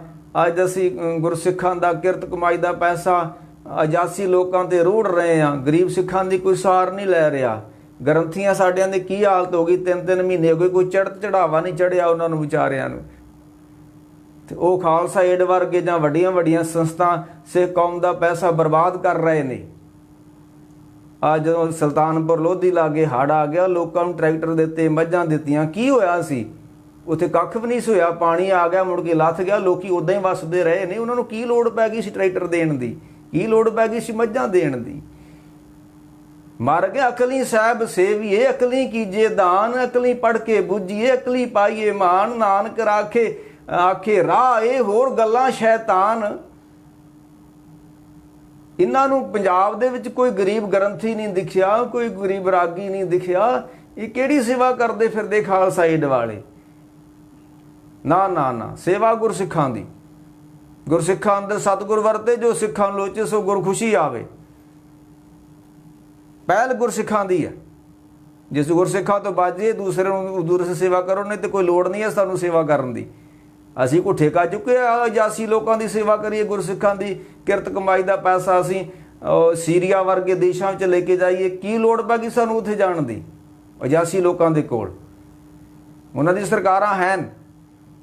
ਉਹ ਫਿਰ ਧੰਨ ਗੁਰੂ ਅਰਜਨ ਦੇਵ ਸੱਚੇ ਪਾਤਸ਼ਾਹ ਨੇ ਆਖਿਆ ਬਜ਼ੁਰਗਾਂ ਨੂੰ ਨਹੀਂ ਰੋੜੀਦਾ, ਬਜ਼ੁਰਗਾਂ ਦੀ ਸੇਵਾ ਕਰੀਦੀ ਆ। ਫਿਰ ਧੰਨ ਗੁਰੂ ਅਰਜਨ ਦੇਵ ਸੱਚੇ ਪਾਤਸ਼ਾਹ ਨੇ ਜਿੰਨੇ ਇਲਾਕੇ ਦੇ ਕੋਹੜੀ ਸੀ ਉਹ ਇਕੱਠੇ ਕਰ ਲਏ ਉੱਥੇ ਠੱਠੀ ਖਾਰੇ ਪਿੰਡ 'ਚ। ਤੇ ਸਵੇਰੇ ਸ਼ਾਮ ਉੱਥੇ ਦੀਵਾਨ ਲੱਗਦਾ, ਤੇ 7 ਸਾਲ ਗੁਰੂ ਅਰਜਨ ਦੇਵ ਅੰਮ੍ਰਿਤਸਰ ਤੋਂ ਉੱਥੇ ਰਹੇ, ਜਾ ਕੇ 7 ਸਾਲ 20 ਕਿਲੋਮੀਟਰ ਪੈਂਦਾ ਸਫ਼ਰ। ਜਦੋਂ ਅਸੀਂ ਅੰਮ੍ਰਿਤਸਰ ਤੋਂ ਤਰਨਤਾਰਨ ਨੂੰ ਜਾਣਾ, ਰਾਹ ਵਿੱਚ ਪਿੰਡ ਆਉਂਦਾ ਠੱਠੀ ਖਾਰਾ, ਉੱਥੇ 7 ਸਾਲ ਗੁਰੂ ਅਰਜਨ ਦੇਵ ਸੱਚੇ ਪਾਤਸ਼ਾਹ ਰਹੇ। ਤੇ ਇੱਕ ਦਿਨ 6ਵੇਂ ਪਾਤਸ਼ਾਹ ਉਹਨਾਂ ਦੇ ਸਪੂਤ ਸਨ ਜਿਹੜੇ, ਉਹ ਕਹਿਣ ਲੱਗੇ ਆਪਣੇ ਮਾਤਾ ਜੀ ਨੂੰ ਕਿ ਪਿਤਾ ਨੂੰ ਮਿਲਿਆ ਨੂੰ ਬੜਾ ਚਿਰ ਹੋ ਗਿਆ, ਉਹ ਕਿੱਥੇ ਨੇ, ਮੈਂ ਮੇਰੀ ਇੱਛਾ ਮਿਲਣ ਦੀ। ਫਿਰ ਮਾਤਾ ਗੰਗਾ ਜੀ ਉਸ ਪਿੰਡ ਵਿੱਚ ਲੈ ਕੇ 6ਵੇਂ ਪਾਤਸ਼ਾਹ ਨੂੰ ਗਏ। ਉੱਥੇ ਕਈ ਸਾਲਾਂ ਬਾਅਦ ਵੇਖੋ ਕਿੰਨੀ ਸੇਵਾ ਸਿਮਰਤ ਧੰਨ ਗੁਰੂ ਅਰਜਨ ਦੇਵ ਜੁਟੇ ਹੋਏ ਸੀ। ਪਰਿਵਾਰ ਦੀ ਪਰਵਾਹ ਨਹੀਂ ਹੈ, ਪੁੱਤ ਦੀ ਪਰਵਾਹ ਨਹੀਂ ਹੈ, ਇੱਕੋ ਇੱਕ ਪੁੱਤ ਵਾ। ਦਿਨੇ ਰਾਤ ਧੰਨ ਗੁਰੂ ਅਰਜਨ ਦੇਵ ਸੱਚੇ ਪਾਤਸ਼ਾਹ ਦੀਨ ਦੁਖੀਆਂ ਦੀ ਸੇਵਾ 'ਚ ਲੱਗੇ ਹੋਏ ਨੇ। ਅੰਮ੍ਰਿਤ ਵੇਲੇ ਆਸਾ ਦੀ ਵਾਰ, ਮੁੜ ਕੇ ਕਥਾ, ਫਿਰ ਪਿੰਡਾਂ 'ਚ ਜਾਣਾ, ਰੋਗੀਆਂ ਨੂੰ ਇਕੱਠਿਆਂ ਕਰਨਾ, ਕੋੜੀਆਂ ਨੂੰ ਇਕੱਠਿਆਂ ਕਰਨਾ। ਉਹਨਾਂ ਦੇ ਹੱਥ ਪੈਰ ਝੜ ਗਏ ਸੀ, ਉਹਨਾਂ ਦੇ ਮਲਮ ਪੱਟੀਆਂ ਕਰਨੀਆਂ। ਉਹ ਰੋਟੀ ਨਹੀਂ ਸਾ ਖਾ ਸਕਦੇ। ਗੁਰੂ ਅਰਜਨ ਦੇਵ ਨੇ ਆਪਣੀ ਹੱਥੀਂ ਮੂੰਹ 'ਚ ਗਰਾਈਆਂ ਉਹਨਾਂ ਦੇ ਪਾਉਣੀਆਂ, ਉਹਨਾਂ ਦੇ ਇਸ਼ਨਾਨ ਕਰਾਉਣੇ, ਵਸਤਰ ਬਦਲਣੇ। ਇਹ ਆ ਮਨੁੱਖਤਾ ਦੀ ਸੇਵਾ। ਇਹਨਾਂ ਗੱਲਾਂ ਨੂੰ ਵੇਖ ਕੇ ਦੋਖੀਆਂ ਨੂੰ ਕੋ ਨਹੀਂ ਜਰਿਆ ਗਿਆ ਵੀ ਦੁਨੀਆ ਤੇ ਸਾਰੀ ਗੁਰੂ ਅਰਜਨ ਦੇਵ ਨਾਲ ਜੁੜ ਜਾਊਗੀ ਇਹ ਕੰਮ ਕਰਦੇ ਰਹੇ ਤਾਂ। ਹੁਣ ਮੈਂ ਕੱਲ ਵੀ ਕੋਈ ਕਿਸੇ ਨੂੰ ਕਹਿ ਰਿਹਾ ਸੀ ਕਿ ਹੁਣ ਵੇਖੋ ਗੁਰਦੁਆਰਿਆਂ 'ਚ ਲੰਗਰ ਪੱਕਣ ਦੇ ਨੇ ਸੰਗਤਾਂ ਵਾਸਤੇ, ਤੇ ਕੋਈ ਡੇਰੇਦਾਰ ਬੰਦੇ ਜਿਹੜੇ ਨੇ ਰਾਧਾ ਸਵਾਮੀ ਡੇਰਿਆਂ 'ਚ ਲੰਗਰ ਪੱਕਣ ਦੇ ਨੇ, ਤੇ ਮੰਦਰਾਂ 'ਚ ਲੰਗਰ ਕਿਉਂ ਨਹੀਂ ਪੱਕਣ ਦੇ ਪੰਜਾਬ ਦਿਆਂ 'ਚ? ਜਿਨ੍ਹਾਂ ਹਿੰਦੂ ਭਰਾਵਾਂ ਨੇ ਮੰਦਰਾਂ 'ਚ ਬਹਿ ਕੇ ਡੇਰੇ ਉੱਥੇ ਲੰਗਰ ਤਿਆਰ ਕਰਨੇ ਸੀ, ਆਪਣੇ ਮੰਦਰਾਂ ਨਾਲ ਜੁੜਨਾ ਸੀ, ਉਹ ਤੇ ਡੇਰਿਆਂ 'ਤੇ ਜਾ ਕੇ ਜੁੜ ਗਏ। ਉਹ ਤਾਂ ਹਿੰਦੂ ਵੀ ਰਾਧਾ ਸਵਾਮੀਆਂ ਦੇ ਪਿੱਛੇ ਲੱਗ ਗਏ ਤੇ ਆਪਣੇ ਮੰਦਰ ਹੀ ਛੱਡ ਬੈਠੇ। ਇਹ ਕੀ ਹੋ ਰਿਹਾ ਹੈ? ਸਾਨੂੰ ਆਪਣਾ ਪਿਛੋਕੜ ਹੀ ਭੁੱਲ ਗਿਆ ਤੇ ਅਸੀਂ ਬਾਬਿਆਂ ਦੇ ਮਗਰ ਲੱਗ ਗਏ, ਦੇਹ ਧਾਰੇ ਗੁਰੂਆਂ ਦੇ ਮਗਰ। ਇਹੋ ਹਿੰਦੂ ਭਰਾ ਜੇ ਆਪਣੇ ਮੰਦਰਾਂ 'ਚ ਬੈਠੇ ਹੁੰਦੇ ਤੇ ਆਪਣੇ ਮੰਦਰਾਂ ਦਾ ਨਾਮ ਚਮਕਾਉਂਦੇ, ਉੱਥੇ ਲੰਗਰ ਪਕਾਉਂਦੇ, ਉਹ ਬਾਬਿਆਂ ਦੇ ਜਾ ਕੇ ਲੰਗਰ ਪਕਾਉਂਦੇ ਹਿੰਦੂ ਭਰਾ। ਨਾ ਭਾਈ, ਆਪਣੇ ਪਿਛੋਕੜ ਨੂੰ ਪਛਾਣੋ। ਉਹ ਫਿਰ ਧੰਨ ਗੁਰੂ ਅਰਜਨ ਦੇਵ ਸੱਚੇ ਪਾਤਸ਼ਾਹ ਇੱਦਾਂ ਦੀ ਸੇਵਾ ਕਰਦੇ ਨੇ ਤੇ ਘਰ ਘਰ ਚਰਚਾ ਹੋਣ ਲੱਗ ਪਈ ਧੰਨ ਗੁਰੂ ਅਰਜਨ ਦੇਵ ਸੱਚੇ ਪਾਤਸ਼ਾਹ। ਤੇ ਚਰਚਾ ਚੱਲਦੀ ਨਾ, ਇਹ ਮੈਂ ਕਹਿ ਰਿਹਾ ਸੀ ਵੀ ਇਹ ਗੁਰੂ ਅਰਜਨ ਦੇਵ ਨੇ ਜਿਹੜਾ ਇਹ ਸ਼ਹਿਰ ਵਸਾਇਆ, ਤਰਨਤਾਰਨ ਕਿਉਂ ਵਸਾਇਆ ਵਾ? ਕਿਉਂਕਿ ਇਸ ਇਲਾਕੇ ਦੇ ਵਿੱਚ ਇੱਕ ਬਹੁਤ ਵੱਡੀ ਕਬਰ ਵਾ। ਉਸ ਕਬਰ ਦਾ ਨਾਮ ਆ ਜਿਹਨੂੰ ਬਾਬਾ ਸ਼ੇਖ ਪਤਾ ਕਹਿੰਦੇ ਨੇ। ਉਹ ਤਰਨਤਾਰਨ ਤੋਂ ਕੋਈ ਬਹੁਤੀ ਦੂਰ ਨਹੀਂ ਹੈ ਤੇ ਉਹ 12ਵੀਂ ਸਦੀ ਦੀ ਕਬਰ ਬਣੀ ਹੋਈ ਆ। ਤੇ ਕਈ ਸਾਡੇ ਵਿੱਚ ਭਰਾ ਜਿਨ੍ਹਾਂ ਨੂੰ ਪਤਾ ਨਹੀਂ ਹੈ, ਸਿੱਖ ਲੋਕੀ ਅੰਮ੍ਰਿਤ ਛਕ ਕੇ ਵੀ, ਗੁਰੂ ਕਾ ਅੰਮ੍ਰਿਤ ਛਕ ਕੇ ਸਿੱਖੀ ਸਰੂਪ ਵਾਲੇ ਵੀ ਉੱਥੇ ਖੀਰ ਲੈ ਕੇ ਜਾਂਦੇ ਨੇ। ਤੇ ਇਤਿਹਾਸ ਕੀ ਦੱਸਦੇ ਨੇ ਲੋਕੀ ਵੀ ਉਹ ਗੁਰੂ ਅਰਜਨ ਦੇਵ ਦਾ ਸੇਵਕ ਸੀ ਤੇ ਉਹ ਰੁੱਸ ਗਿਆ, ਮੱਝਾਂ ਚਾਰਦਾ ਹੈ ਗੁਰੂ ਘਰ ਦੀਆਂ, ਤੇ ਖੀਰ ਨਾ ਮਿਲੀ ਤੇ ਰੁੱਸ ਗਿਆ। ਤੇ ਗੁਰੂ ਅਰਜਨ ਦੇਵ ਕਹਿਣ ਲੱਗੇ ਜਾ ਹੁਣ ਤੇਰੇ ਕੋਲ ਖੀਰ ਮੁੱਕੂਗੀ ਨਹੀਂ। ਇਹ ਕਿੱਡੀ ਗਲਤ ਸਾਖੀ ਸੁਣਾ ਕੇ ਕੌਮ ਨੂੰ ਗੁੰਮਰਾਹ ਕੀਤਾ ਗਿਆ। ਨਹੀਂ ਇਦਾਂ ਨਹੀਂ ਹੋਇਆ। ਇਹ ਕਬਰ ਜਿਹੜੀ ਸ਼ੇਖ ਪਤੇ ਦੀ ਤੇ 12ਵੀਂ ਸਦੀ ਦੀ ਬਣੀ ਹੋਈ ਹੈ ਤੇ ਗੁਰੂ ਅਰਜਨ ਦੇਵ ਸੱਚੇ ਪਾਤਸ਼ਾਹ ਨੇ ਇਸ ਕਬਰ ਨਾਲੋਂ ਤੋੜਨ ਵਾਸਤੇ, ਸੰਗਤਾਂ ਨੂੰ ਗੁਰੂ ਘਰ ਨਾਲ ਜੋੜਨ ਵਾਸਤੇ ਇਹ ਤਰਨਤਾਰਨ ਸਾਹਿਬ ਦੇ ਵਿੱਚ ਫਿਰ ਤਰਨਤਾਰਨ ਸਾਹਿਬ ਵਸਾਇਆ ਤੇ ਆਖਿਆ ਕਿ ਮੇਰਾ ਸਿੱਖ ਜਿਹੜਾ ਉਹ ਸ਼ੇਖ ਫਤਿਹ ਖੀਰ ਲੈ ਕੇ ਨਾ ਜਾਵੇ, ਇੱਥੇ ਤਰਨਤਾਰਨ ਸਾਹਿਬ ਆਵੇ। ਅੱਜ ਵੀ ਤੁਸੀਂ ਤਰਨਤਾਰਨ ਸਾਹਿਬ ਜਾਓ, ਉੱਥੇ ਤੁਹਾਨੂੰ ਲੰਗਰ ਵਿੱਚ ਖੀਰ ਖਾਣ ਨੂੰ ਮਿਲੇਗੀ। ਜਾਂ ਖਡੂਰ ਸਾਹਿਬ ਖੀਰ ਬਣਦੀ ਆ ਕਿਉਂਕਿ ਮਾਤਾ ਖੀਵੀ ਜੀ ਨੇ ਪ੍ਰਥਾ ਤੋਰੀ ਹੋਈ ਆ, ਤੇ ਜਾਂ ਫਿਰ ਕਿ ਤੁਹਾਨੂੰ ਖੀਰ ਮਿਲਦੀ ਤਰਨਤਾਰਨ ਸਾਹਿਬ, ਕਿਉਂਕਿ ਗੁਰੂ ਅਰਜਨ ਦੇਵ ਨੇ ਆਖਿਆ ਕਿ ਮੇਰਾ ਸਿੱਖ ਜਿਹੜਾ ਵਾ ਉਹ ਸ਼ੇਖ ਫਤਿਹ ਨਾਲ ਖੀਰ ਲੈ ਕੇ ਜਾਵੇ, ਇੱਥੇ ਤਰਨਤਾਰਨ ਸਾਹਿਬ ਆਵੇ। ਉਹ ਫਿਰ ਸੱਚੇ ਪਾਤਸ਼ਾਹ ਨੇ ਇਸ ਮਨਮਤ ਦਾ ਪ੍ਰਚਾਰ ਨੂੰ ਮੁਕਾਉਣ ਵਾਸਤੇ ਇਹ ਕੰਮ ਕੀਤਾ ਸੀ ਤਰਨਤਾਰਨ, ਪਰ ਗੱਲ ਬਣੀ ਨਹੀਂ ਆ। ਅਜੇ ਵੀ ਲੋਕੀ ਉੱਥੇ ਗੱਡੀਆਂ ਭਰ ਕੇ, ਬੱਸਾਂ ਭਰ ਕੇ, ਜਿਹਦੇ ਘਰ ਕੋਈ ਮੱਝ ਸੂੰਦੀ ਉਹ ਲੈ ਕੇ ਜਾਂਦਾ ਉੱਥੇ। ਸਾਡੀ ਕੌਮ ਹੈ ਬੜਾ ਪ੍ਰਚਾਰ ਹੋ ਰਿਹਾ ਬੜਾ। ਇਹ ਅੰਮ੍ਰਿਤਸਰ ਦੀ ਧਰਤੀ ਤੇ ਇਹ ਕੁਛ ਹੋਇਆ। ਇੱਕ ਗੱਲ ਵੀ ਗੁਰੂ ਅਰਜਨ ਦੇਵ ਦੀ ਨਹੀਂ ਅਸੀਂ ਲੋਕਾਂ ਨੂੰ ਦੱਸ ਸਕਦੇ। ਬੜਾ ਪ੍ਰਚਾਰ ਕਿੱਥੇ ਹੋ ਰਿਹਾ? ਉਹ ਫਿਰ ਧੰਨ ਗੁਰੂ ਅਰਜਨ ਦੇਵ ਸੱਚੇ ਪਾਤਸ਼ਾਹ ਇਸ ਪਿੰਡ ਠੱਠੀ ਖਾਰੇ ਬੈਠੇ ਹੋਏ ਨੇ ਤੇ ਜਦੋਂ ਉਹ 6ਵੇਂ ਪਾਤਸ਼ਾਹ ਮਿਲਣ ਜਾਂਦੇ ਨੇ ਹਰਗੋਬਿੰਦ ਸੱਚੇ ਪਾਤਸ਼ਾਹ, ਕਈ ਸਾਲ ਹੋ ਗਏ ਪਿਤਾ ਜੀ ਮਿਲੇ ਨਹੀਂ ਤੇ ਪਿਤਾ ਜੀ ਸੇਵਾ ਸਿਮਰਨ ਚ ਲੀਨ ਨੇ। मैं अगे भी कह रहा सी, महापुरख जिहड़े हुंदे ओह धीआं पुत्तर पालण नहीं आउंदे, उन्हां दा कोई निशाना होर हुंदा है। ਉਹ ਜਗ੍ਹਾ ਤੇ ਬੈਠੇ ਧੰਨ ਗੁਰੂ ਅਰਜਨ ਦੇਵ ਜੀ ਭੱਟ ਕਹਿੰਦੇ ਨੇ ਅਮਿਓ ਰਸਨਾ ਬਦਨ ਬਰਦਾਤ। ਗੁਰੂ ਅਰਜਨ ਦੇਵ ਸੱਚੇ ਪਾਤਸ਼ਾਹ ਉੱਥੇ ਬੈਠੇ ਲੋਕਾਂ ਨੂੰ ਵਰ ਦੇ ਰਹੇ ਨੇ। ਜਦੋਂ ਛੇਵੇਂ ਪਾਤਸ਼ਾਹ ਜਾ ਕੇ ਮਿਲੇ ਨਾ, ਮਿਲਣ ਹੋਇਆ ਇੱਕ ਪਿਓ ਤੇ ਪੁੱਤ ਦਾ, ਤੇ ਸੱਚੇ ਪਾਤਸ਼ਾਹ ਨੇ ਵਰ ਦਿੱਤਾ ਇਸ ਜਗ੍ਹਾ ਤੇ ਆ ਕੇ ਜਿਹੜਾ ਦਰਸ਼ਨ ਕਰੂਗਾ, ਉੱਥੇ ਮਹਾਰਾਜ ਨੇ 8 ਨੁਕਰਾ ਇੱਕ ਸਰੋਵਰ ਬਣਾਇਆ ਪਿੰਡ ਦੇ ਵਿੱਚ। ਇਹ ਤਰਨ ਤਾਰਨ ਤੋਂ ਕੋਈ 5-7 ਕਿਲੋਮੀਟਰ ਹਟਵਾਂ ਪਿੰਡ ਆ, ਠੱਠੀ ਖਾਰਾ ਅੰਮ੍ਰਿਤਸਰ ਵੱਲ ਨੂੰ। ਉਹ ਗੁਰਦੁਆਰੇ ਦਾ ਨਾਮ ਹੈ ਝੂਲ ਦੇ ਮਹਿਲ, ਦੁੱਖ ਨਿਵਾਰਨ ਗੁਰਦੁਆਰਾ ਝੂਲ ਦੇ ਮਹਿਲ ਸਾਹਿਬ, ਪਿੰਡ ਠੱਠੀ ਖਾਰਾ। ਉਹ ਫਿਰ ਉੱਥੇ ਜਾ ਕੇ ਛੇਵੇਂ ਪਾਤਸ਼ਾਹ ਮਿਲਦੇ ਨੇ ਤੇ ਇੱਕ ਪਿਤਾ ਤੇ ਪੁੱਤਰ ਦਾ ਮਿਲਣ ਹੁੰਦਾ। ਤੇ ਛੇਵੇਂ ਪਾਤਸ਼ਾਹ ਕਹਿਣ ਲੱਗੇ ਇਸ ਜਗ੍ਹਾ ਤੇ ਜਿਹੜਾ ਆ ਕੇ ਇਸ਼ਨਾਨ ਕਰੂਗਾ, ਸ਼ਰਧਾ ਦੇ ਨਾਲ ਦਰਸ਼ਨ ਕਰੂਗਾ, ਉਹ ਉਸ ਬੀਬੀ ਨੂੰ ਪੁੱਤਰ ਦੇ ਵਰ ਦੀ ਪ੍ਰਾਪਤੀ ਹੋਊਗੀ। ਉਹਦਾ ਜਿੱਦਾਂ ਸਾਨੂੰ ਮਿਲਣ ਹੋ ਗਿਆ, ਪੁੱਤ ਆਣ ਕੇ ਮਿਲ ਗਿਆ ਨਾ, ਇਸ ਜਗ੍ਹਾ ਤੇ ਲੋਕਾਂ ਨੂੰ ਪੁੱਤ ਮਿਲਿਆ ਕਰਨਗੇ। ਇਹ ਵਰ ਵਾ ਉਸ ਜਗ੍ਹਾ ਨੂੰ। ਹੁਣ ਲੋਕੀ ਨਹੀਂ ਮੰਨਦੇ ਜੀ, ਲੈ ਜੀ ਇਹਦੇ ਤੇ ਕੁਦਰਤੀ ਆ, ਕੁਦਰਤ ਦਿੰਦੀ ਆ, ਠੀਕ ਆ। ਗੁਰੂ ਪੀਰਾਂ ਦੀਆਂ ਬਖਸ਼ਾਂ ਕਿੱਧਰ ਗਈਆਂ ਫਿਰ, ਜੇ ਕੁਦਰਤੀ ਸਭ ਕੁਛ ਆ ਤਾਂ। ਉਹ ਫਿਰ ਸੱਚੇ ਪਾਤਸ਼ਾਹ ਉਸ ਜਗ੍ਹਾ ਤੇ ਬੈਠੇ ਹੋਏ ਨੇ ਤੇ ਇਲਾਕੇ 'ਚ ਚਰਚਾ ਹੋ ਗਈ, ਤੇ ਚਰਚਾ ਚੱਲਦੀ ਚੱਲਦੀ ਪੱਟੀ ਤੱਕ ਚਲ ਗਈ। ਤੇ ਪੱਟੀ ਦੇ ਅੰਦਰ ਚੌਧਰੀ ਸੀ। ਇਹ 9 ਲੱਖੀ ਪੱਟੀ ਆ, 3-3 ਲੱਖ ਦੇ 3 ਚੌਧਰੀ ਸੀ। 3-3 ਲੱਖ ਦੀ ਜਾਇਦਾਦ ਸੀ ਉਹਨਾਂ ਦੀ ਉਸ ਸਮੇਂ, ਜਦੋਂ ਕਿ ਕੋਈ 1 ਰੁਪਈਆ ਮੋਰੀ ਵਾਲਾ ਵੀ ਨਹੀਂ ਸੀ ਹੁੰਦਾ, 1 ਪੈਸਾ ਨਹੀਂ ਸੀ ਹੁੰਦਾ। ਤੇ ਤਰਨ ਤਾਰਨ ਤੋਂ ਲੈ ਕੇ 25 ਕਿਲੋਮੀਟਰ ਪੱਟੀ ਆ।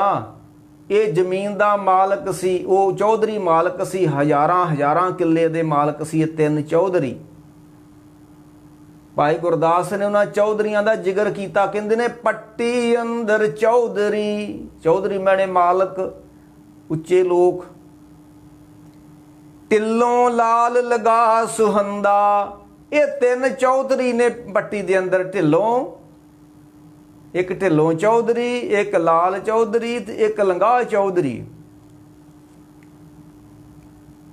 ਤੇ ਇਹਨਾਂ ਨੂੰ ਜਦੋਂ ਪਤਾ ਲੱਗਾ ਕਿ ਧੰਨ ਗੁਰੂ ਅਰਜਨ ਦੇਵ ਸੱਚੇ ਪਾਤਸ਼ਾਹ ਇੱਥੇ ਬੈਠੇ ਨੇ ਤੇ ਲੋਕਾਂ ਨੂੰ ਵਰ ਦੇ ਰਹੇ ਨੇ, ਕਿਉਂਕਿ ਭੱਟ ਵੀ ਕਹਿੰਦੇ ਨੇ ਤੈ ਜਨ ਜਾਚੋ ਜਗਤਰ ਪਰ ਜਾਨੀਆਂ ਤਾਂ, ਲੋਕੋ ਕੁਛ ਮੰਗਣਾ ਹੀ ਆ ਤੇ ਉਹ ਗੁਰੂ ਅਰਜਨ ਦੇਵ ਦੇ ਦਰ ਤੋਂ ਮੰਗੋ। ਤੈ ਜਨ ਜਾਚੋ, ਮੈਂ ਤੇ ਗੁਰੂ ਅਰਜਨ ਦੇਵ ਸੱਚੇ ਪਾਤਸ਼ਾਹ ਦੇ ਕੋਲੋਂ ਕੁਛ ਮੰਗਦਾ, ਜਿਹਦੇ ਕੋਲ ਹੈ ਕੁਛ ਉਹੀ ਕੁਛ ਦਵੇਗਾ। ਤੇ ਤੁਸੀਂ ਕਬਰਾਂ ਮੜੀਆਂ ਮਸਾਣਾ ਸਿੱਖ ਫਤਿਆਂ ਤੇ ਜਾ ਕੇ ਮੰਗਦੇ ਹੋ, ਕੀ ਮਿਲੂਗਾ ਉਥੋਂ? ਤੈ ਜਨ ਜਾਚੋ ਜਗਤਰ ਪਰ ਜਾਨੀਆਂ ਤਾਂ, ਉਹ ਜਿਹਨੂੰ ਜਿਹੜੇ ਜਗਤ ਗੁਰੂ ਨਾਨਕ ਸੱਚੇ ਪਾਤਸ਼ਾਹ ਉਹਦੇ ਘਰ ਤੋਂ ਕੁਛ ਮੰਗੋ। ਤੈ ਜਨ ਜਾਚੋ ਜਗਤਰ ਪਰ ਜਾਨੀਆਂ ਤੇ ਬਾਸਣ ਰਹਿਣ ਬਾਸ ਜਾਂ ਕੋ ਹਿਤ ਨਾਮ ਸਿਓ।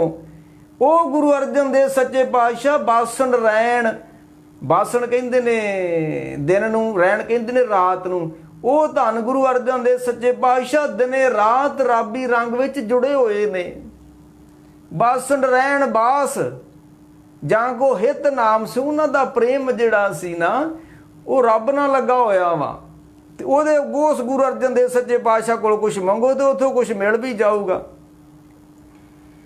ਪਰਮ ਅਤੀਤ, ਗੁਰੂ ਅਰਜਨ ਦੇਵ ਸੱਚੇ ਪਾਤਸ਼ਾਹ ਅਤੀਤ ਨੇ। ਅਤੀਤ ਕਿਹਨੂੰ ਕਹਿੰਦੇ ਨੇ? ਜਿਹੜਾ ਦੁਨੀਆ ਤੋਂ ਨਿਰਲੇਪ ਹੋ ਜੇ।